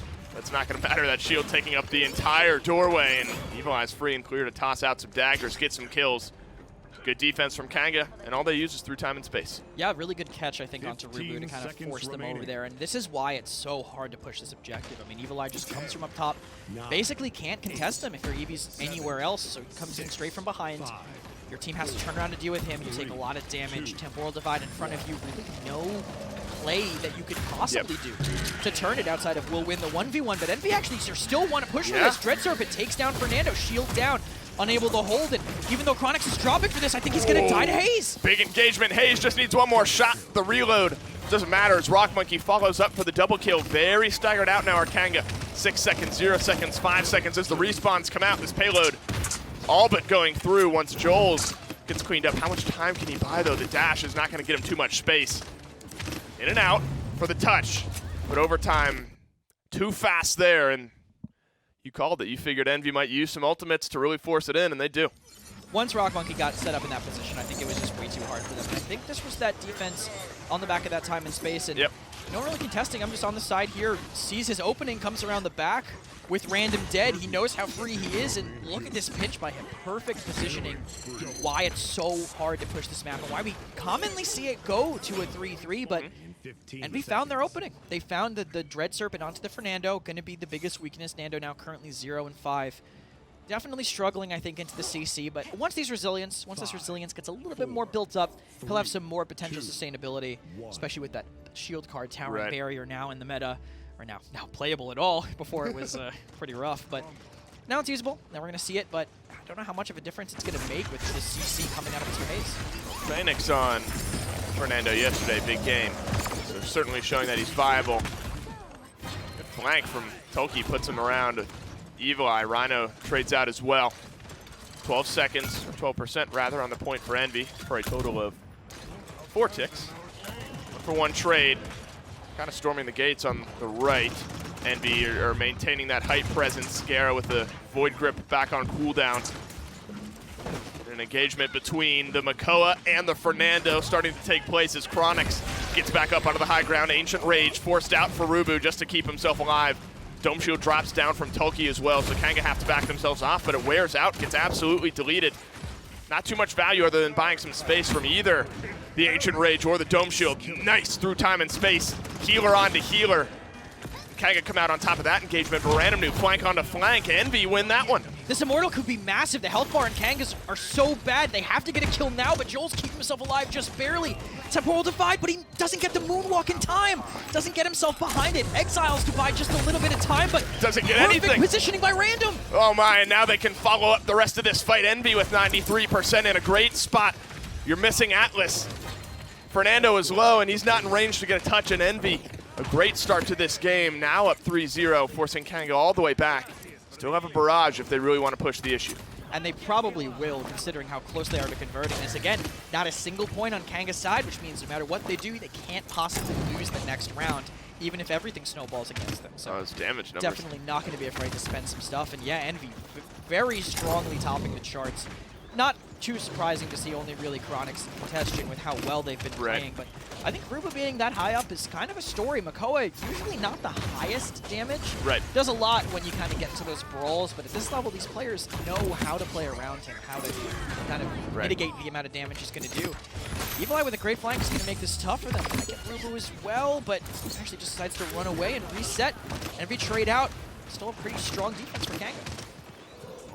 Kanga have to win 4 straight to avoid going down 3-1 in this set. So Envy, even if it doesn't happen here, you got at least 2 more chances left at the next mid fight if Kanga are able to cap push and cap push again.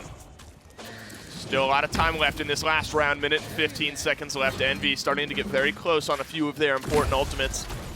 Dread Serpent started off the successful push, not too far off from right where we stand here. This is where Kanga started their defense, but got peeled off. Through time and space, pokes out one, Evil Eye grabs another, and that's unfortunate timing for Envy because the Ancient Rage just popped right then and there.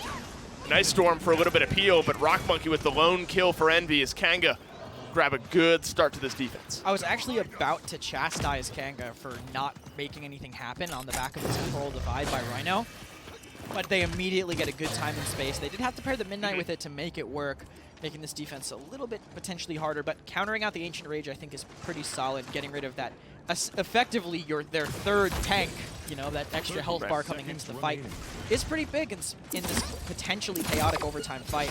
Brandon now trying to trade into Evil Eye, but smartly backs up. Envy now can just kind of pressure the objective and play off of how effectively they can just burn down this Nando. Nothing from the Temporal Divide again, so this could be Envy's time to strike. That's a big cooldown. Mr. Hayes just keeping his eye out, realizing there might be a dash from Evil Eye. Overtime's going to begin here. Envy, one more shot. Dread Serpent opens it up again onto Joel's one more time. They don't get the kill immediately. Instead, it's Evil Eye trading back. Rock Monkey effectively won them the push last time, and he's not alive to do so here. Now it's time for Random Noob and the rest to have a big game. Payload getting so close. Chronix forced to dodge roll in. Now it's down to Rhino to try to defend against this one. Toki says no way. Envy say yes, please. And they go up 3-1 with 1 game to go. so rough, that matchup, that Nando versus that Damba. I mean, as soon as that shield went up, I'm like, all right, Dreadstar. And then before I could even finish the thought, it was already coming in and Joel's was getting burnt down. Did manage to get that Immortal in at the last second, but it wasn't enough to buy him. They couldn't buy enough time, just burn him down, and everyone had to kite back to the objective. Got funneled in and just melted. Well, that's the most convincing game we've seen so far in this set. Some 4-1s to start off, 4-3 in the middle, big 4-0 for Envy. You almost wonder now, I mean, you can't count Kanga out with the way they've played over the last couple of days, but that's Stone Keep. You hope that's not all the gas they had left in their tank. Big performance out of them then. Not able to grab the win in either of the last 2 games. Envy 1 game away from sealing up this set. Excuse me. See if they can do it right after this. Skillshot, the official production partner of the Paladins Premier League.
Well, Envy are able to seal the deal on that one, put themselves up in this set to a pretty substantial lead as of right now, 3-1 as they find that one, and it was a pretty convincing win for them, a 4-0 on Serpent Beach. And Nick, I mean, there was just nothing really feeling like it went right for Kanga. And the tough question is, where did it all go so wrong? Because there was never like a definitive moment. It just felt like a slow, determined march forward from Envy. Yeah. And I know one character we wanted to put under the microscope a little bit was Rock Monkey on the Victor, so we'll be able to take a little bit diver deep, I think, in what he was able to achieve here in the post-game stats. Check out some of these numbers, and you look at, and this could be said, frankly, for last game as well, the numbers weren't all bad from Kanga. Yeah. In fact, some of them were very, very good, in fact. But it might be a little bit more of Team Envy knowing how to do this defense, especially when they have Makoa, right? They are more than happy, I think, to let Kanga get aggressive when they have a Makoa and they have all of this hard peel. Even Maldamba, again, on Fish Market it was Furia. Here it's Maldamba. There's a decent amount of hard peeling going on here between the Snake Stuns as well as the Dread Serpents. Well, an 0-8 /line definitely didn't help Joel's at all, or the team there. 7-7, 8-8, 4-1 even. I mean, they have, again, nothing outstandingly bad other than that 0-8 column that they have going for them. But then you look at Rock Monkey going 8-3, Random Noob 9-7, Tulky 5-5. But between those three plus Rubu, they all did 60k plus damage on their team. They just had more damage to deal, I think, all around. And well, I mean, when it comes down to it, Rock Monkey was doing it more often. The skin is just so good, too. All the wolf effects. Love it. Young Vic, I don't think he had too much pressure. Had a couple of good bouts with Evil Eye, I think, but for the most part, it didn't look like he was under all that much pressure, you know what I mean? And just how we talk about Chronix, when Chronix can get off the leash for a little while, it becomes much easier for his front lines and his flanker, Evil Eye, to dive and to be successful. Same thing is going to go for Team Envy and Rock Monkey and any other backline DPS for that matter in the entire league. When they get off the leash for just even a little bit in these team fights, they will quickly sway the balance of power. And well, that balance of power was shifted and swayed very heavily in favor of Envy. Not a single point picked up there for Kanga, but they're not quite out of it yet.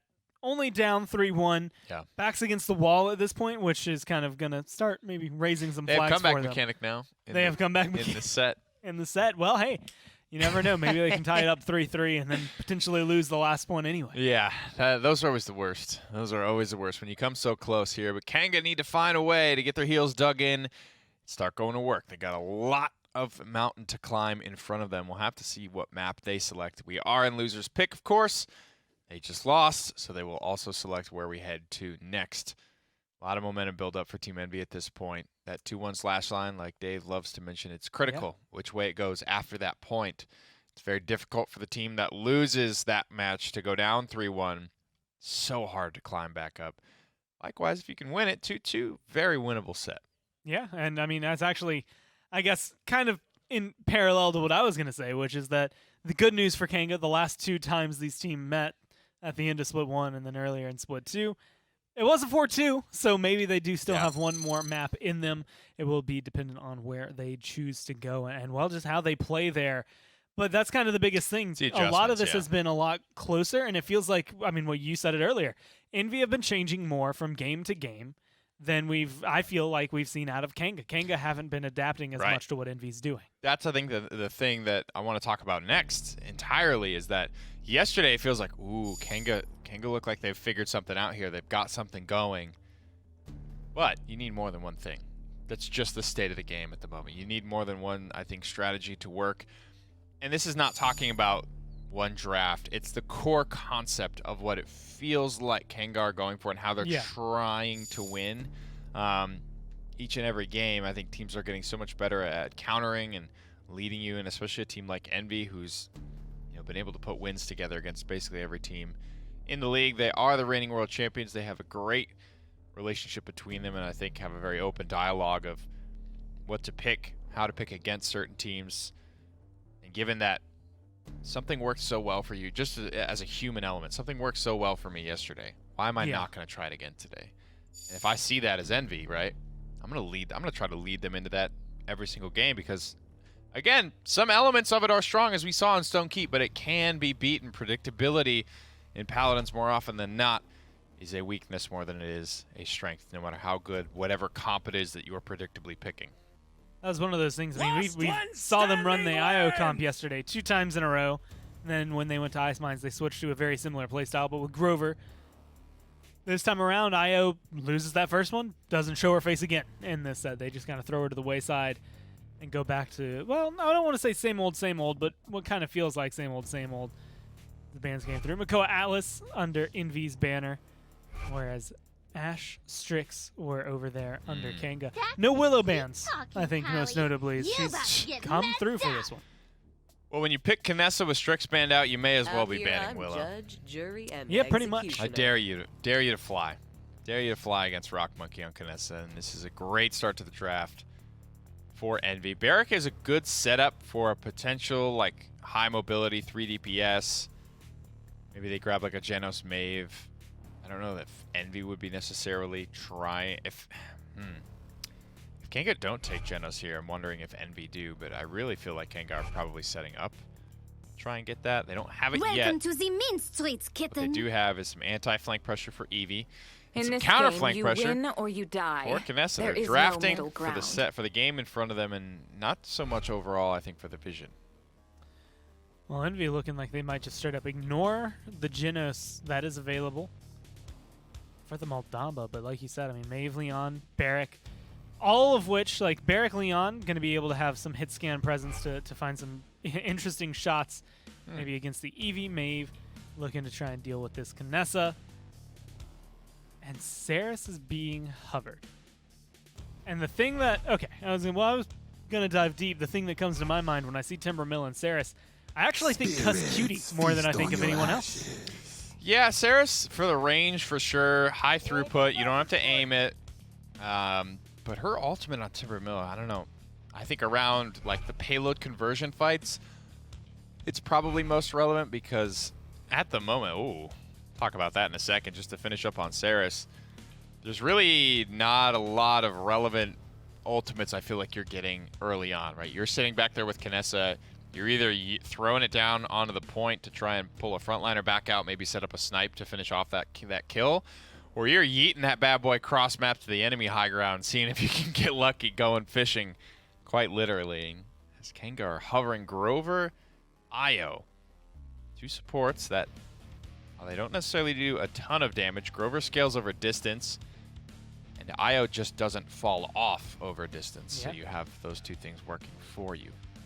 A lot of interesting moments. Specifically, I could think with Big On, Io's ult, where you're trying to get to the point, get out of here. You're trying to like hold on to this from us converting, get out of here. Like I'm just gonna throw you either back towards your spawn, or if I get the right angle, maybe off of the map. Grover is the more damaging of the 2 for sure. Yeah. Just an observation. I'm not trying to say anything either way, but I have to, you know, Atlas and now Io, both Exile and Begone feel like the least impactful things about their kits. Yeah. You know, it's like you don't really talk about it for Atlas. Exile, if you get a big one, you get really excited because a lot of times it's just kind of Doesn't really feel like it accomplishes a whole lot. It's not core. And I want to say that that's probably more so due to the fact that the rest of the kit is badass. And I think the design teams have done a good job at making some seriously unique and just fresh stuff for these new characters. But these ultimates that, like, you know, push back or banish. Get out of here. Hey, no. Stop. They could feel, they feel a little bit, you know, I think by proxy if they're not up as often, and you have a lot of other good tools that you've been working with the entire time, they can feel a little bit less impactful. Now, I don't know what to make of this. Okay. I don't know what they were doing there. Trespass and are I don't know what they were stranger. trying to accomplish other than that. They did technically hover dredge for a little bit, but there's no way. And not even on this map. Like, that's just, Timber Mill is not the map I think of when I think dredge. Maybe I'm wrong in that, but I usually think ice mines. No, I think you're headed Serpent in the right Beach. direction there. Maybe, I think you're headed in the right direction. Maybe Jag Falls? I don't know. There's hardly any. That this ain't the map, Chief. You know, you dredge players, you do your best, you pick them, and you do your best. And you do your damnedest, but I just don't do it here, please. I think a lot of strong champions for Envy in summation, but again, they might run into that problem of being a little bit disjointed. Yeah. Just a little bit. Again, Kanga have that strength of being all on the same page. They're all working towards that unified goal, and everybody's kind of doing the same thing. Well, I want to see how the double support, the Io, the Grover work out this time around, so let's just go ahead and jump on into it.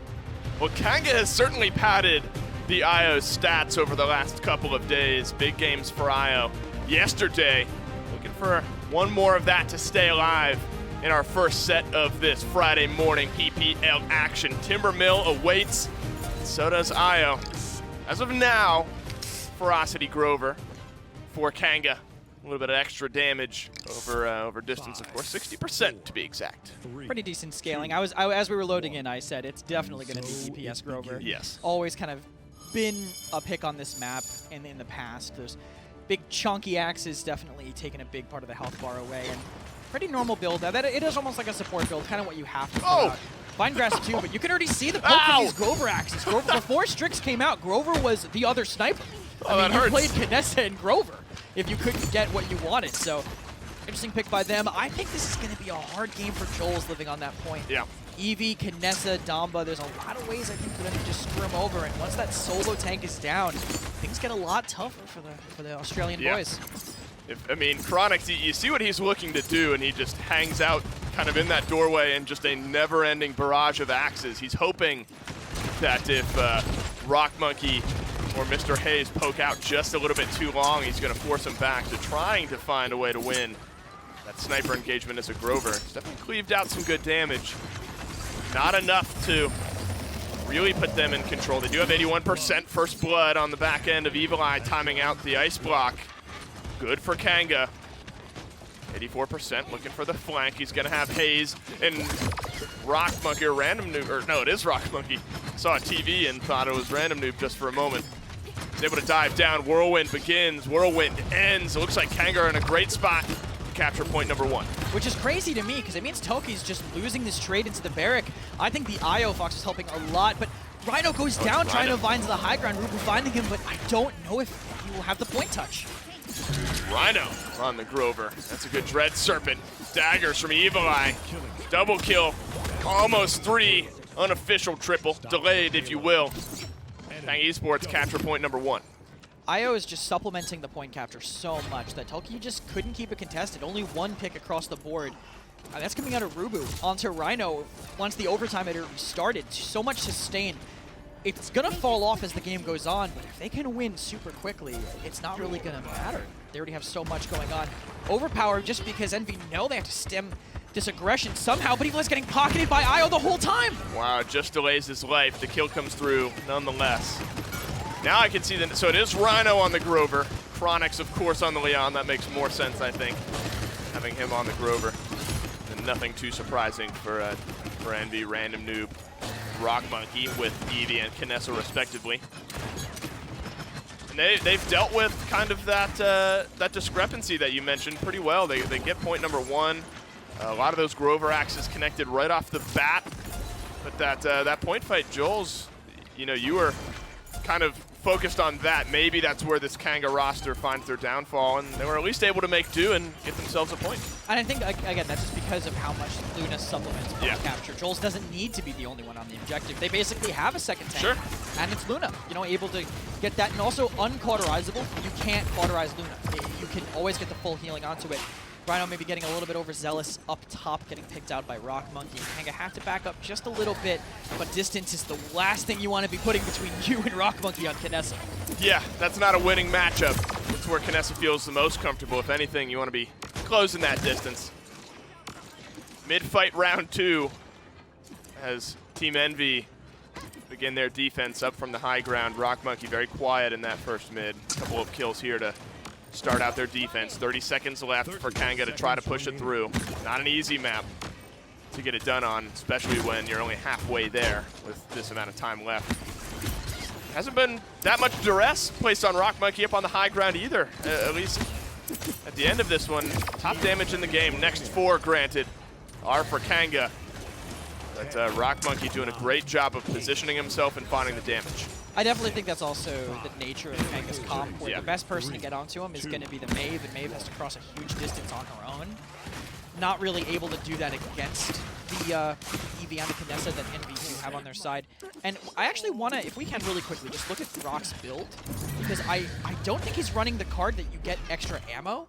Yeah. Well, we can look at it in the next round, but he's not running the card that gives you bonus ammunition when you get a fully charged shot, and I think that's kind of keeping him out of these fights a little bit, because as long as you're getting that 1 shot back, you can keep shooting. Right. Basically forever. Depending on what he's maybe swapped out for that. We'll have to see. Evil Eye had a good mid-fight here. Nice game on the Eevee a couple games ago. Went a little quiet in game 4. Looking for some more of that repeated effort here in 5. The Maeve definitely in his wheelhouse. Now we get a look at Rock Monkey's loadout. Yeah, and just no ammo back. I think choosing to do quickscope instead. That's kind of strange to me. I feel like that it's the best one-of card in the game, almost. Right. I would argue that, and like cards like Last Stand for Fernando are definitely ones that you just would almost always put in your build. Early peek on by Gara, but it just hits the corner of the high ground and doesn't go anywhere. I was wondering, I guess it caught his side. You didn't see the giant wolf ghost flying across the map. Oh, that's a big stun from Tulki. Catches out a couple. Chronix now only has some help from Gara here on the back line. The rest of the fight elsewhere is falling apart for Kanga Esports. Chronix backed into a corner, trades that 1 with Rock Monkey. But he's got no healing, he's got no team. Team Envy look great now with 54% already. Just a couple seconds into this round with the big zone coming out. The longer that items are online, it's going to get a lot easier for Envy. Between Wrecker and Bulldozer, going to make things a lot tougher. Evil Eye goes through the teleporter, Whirlwind used, but it doesn't save Evil Eye. Dread Serpent to stop the touch, and Kanga do actually barely manage to get it, but they're losing so many members for it. Poor Jules, he's the last left alive there. I mean, it was a good thought, the Whirlwind up through the teleporter. You could see what they were looking for. A little bit faster on the draw where Envy, and almost untouched on the point was Tulki. Big seismic crash set up a great fight, and Chronix was looking for some of that high ground on Envy's right, and he was just backed into a corner. The rest of Kanga were falling. I wonder if you walk up to the teleporter and stop right before you go through. Can you put your overpowered target through the teleporter and keep yourself on the other side? I would imagine yes, right? I mean, I think they're like considered part of your entity at that point. I really don't know. That would be you mean if you're holding them yes, still? just put them through it and I mean, because you can absolutely throw them yes, through the of teleporter. course.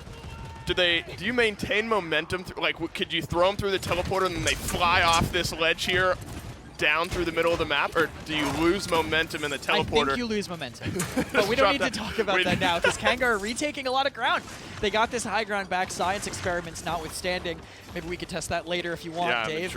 I'm intrigued. Kanga are putting on a lot of pressure after losing that mid, and they're going to have to do this. They're going to have to win this game quickly, because I think 3-3 is almost assuredly an Envy win once items are up. Have a big fight to get there as we're standing at 2-1. Mid-fight, round 4 at this point, as the payload has not really progressed past this for either team. Although inching it forward now are Envy. Kanga with only the Enlightenment to work with. Envy have Headhunter and Ice Storm. Dread Serpent soon to be as well, and that's another 1v1 engagement there for Random Noob off to the side of the map. Opening up a little bit of that space, and you can see Kanga peeling themselves backwards. Realizing even just without our Mave, we don't stand nearly as much of a chance.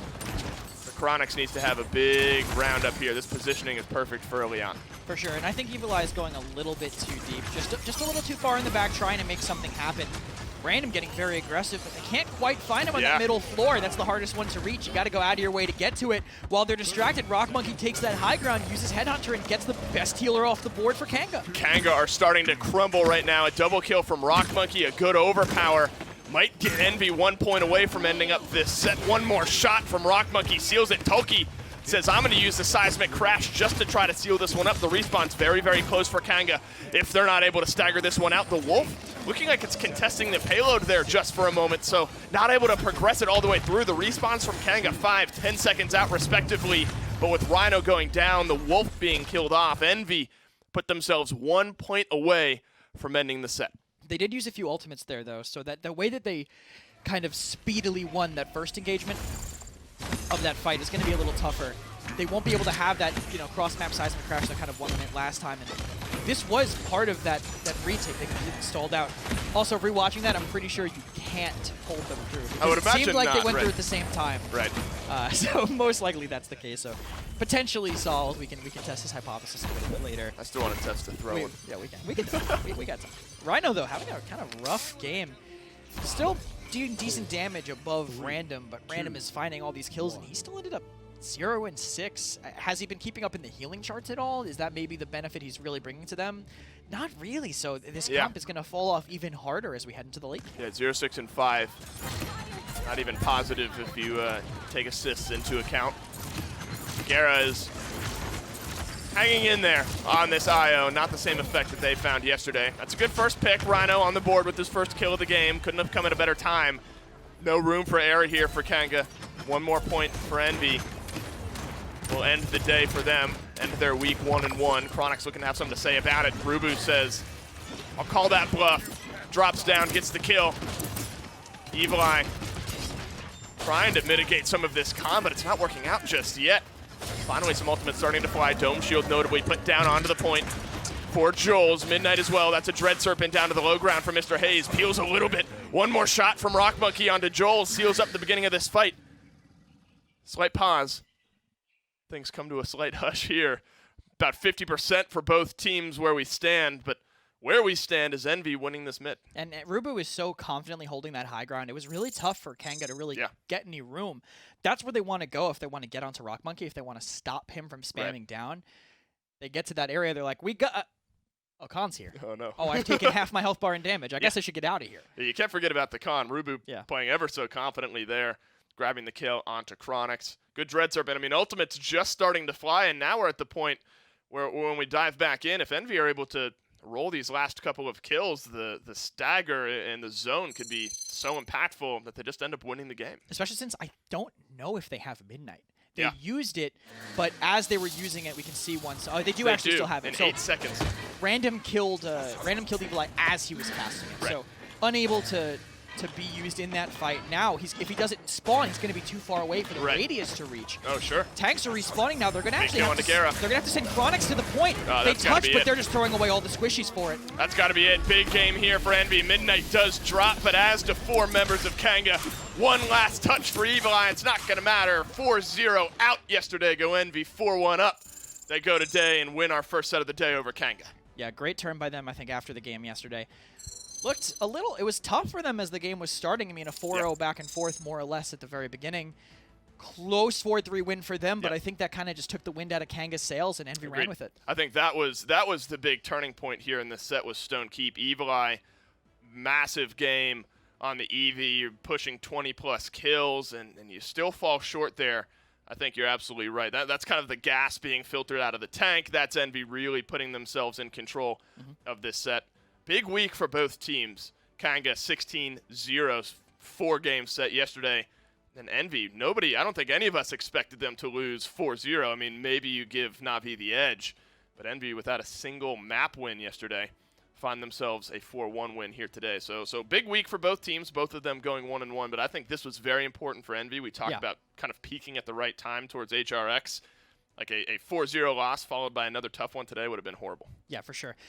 Taking that kind of dream killer side of things is also kind of big, because it's like, oh yeah, we're supposed to win this, and we did. Yes, we kind of killed the Kanga momentum, but it's what we should be doing, right, guys? It definitely helps the mentality for sure. Well, I'm excited to see a little bit more of both teams over the last few weeks of this split. That's set 1, though. Desk, what are you thinking? Well, I'm thinking Envy are definitely looking pretty decent after yesterday's kind of trip up. They were solid against Na'Vi, but Na'Vi won every map. This time they're solid against Kanga, and Kanga didn't have too much to say on the last few maps. Early on, kind of seemed like it was up in the air, but they definitely took the reins and took control. It's Envy finding a new way to win every single game, or I guess finding a new way to beat what Kanga were trying to do every game. Again, very successful yesterday with like that one idea and that one very aggressive style yesterday, but Envy found a way to dismantle it here today. I think that's really what happened to me. And then again, kind of taking a long shot here on Timbermill with the double support, and not so much paying off. Yeah, Rock Monkey kind of free firing there. 82,000 damage, 13-3 for the Kinessa, 6-2 for Rubu with 18 assists. Everyone, like, Tolki's the only one with a quote-unquote non-positive KDA, or KD, I should say. But he's 1-1-7. That's perfect for an Inara. 10-5-11, 3-1-13. Everybody on Envy showed up for that game to make sure it worked. At the end of the day, it is Rock Monkey kind of having the flashiest of the plays. And, again, he was Kinessa. No Strix opposing him. No one really to deal with him. And when he was able to go, he was just let off the leash. Oh! I mean, he just sat that IO down. Damn. A lot of damage coming out of this sniper for sure, but almost reminiscent of some of Kanga's win conditions. When you factor in, look at through this scope. What do you see? You see a Khan and an Eevee. Now you see, of course, Inara pushing the payload, but the Khan and an Eevee pushing people down. Again, that's the idea. They're diving people that are getting softened up by Rock Monkey. Tags that Grover. That could be random. And there he goes. He's flying over the top. That's Random Noob's next target. Rock's just calling who's half, who's low, who's one. And, you know, the rest of the boys are doing the rest. And if he doesn't finish it himself, if they aren't half or low, he gets them there to let either himself or someone else clean him up. It was his clean play the entirety of that map from Envy. A very good Timber Mill to be able to execute it on, and a very good win here. I mean, a 4-1. They only kind of slipped up there on Jag Falls for map number 2. For sure. But they held on to it, and, well, right now we get to see how they feel. We've got Rubu, we've got Random Noob standing by for an interview. We certainly got him here. Big win for you guys today. Short day yesterday in the wrong fashion, 0-4 out to Na'Vi, but 4-1 for you guys today. Any big changes from yesterday to today, or just playing your game better? I think we didn't really change much. We knew what we wanted to do yesterday. I just think we had a bad day, and we kind of I don't want to say underestimated. Now we thought they were going to do something completely different in the draft, and they came and they drafted really well, so it made it a little tough. I think we just stuck to our guns and played well today.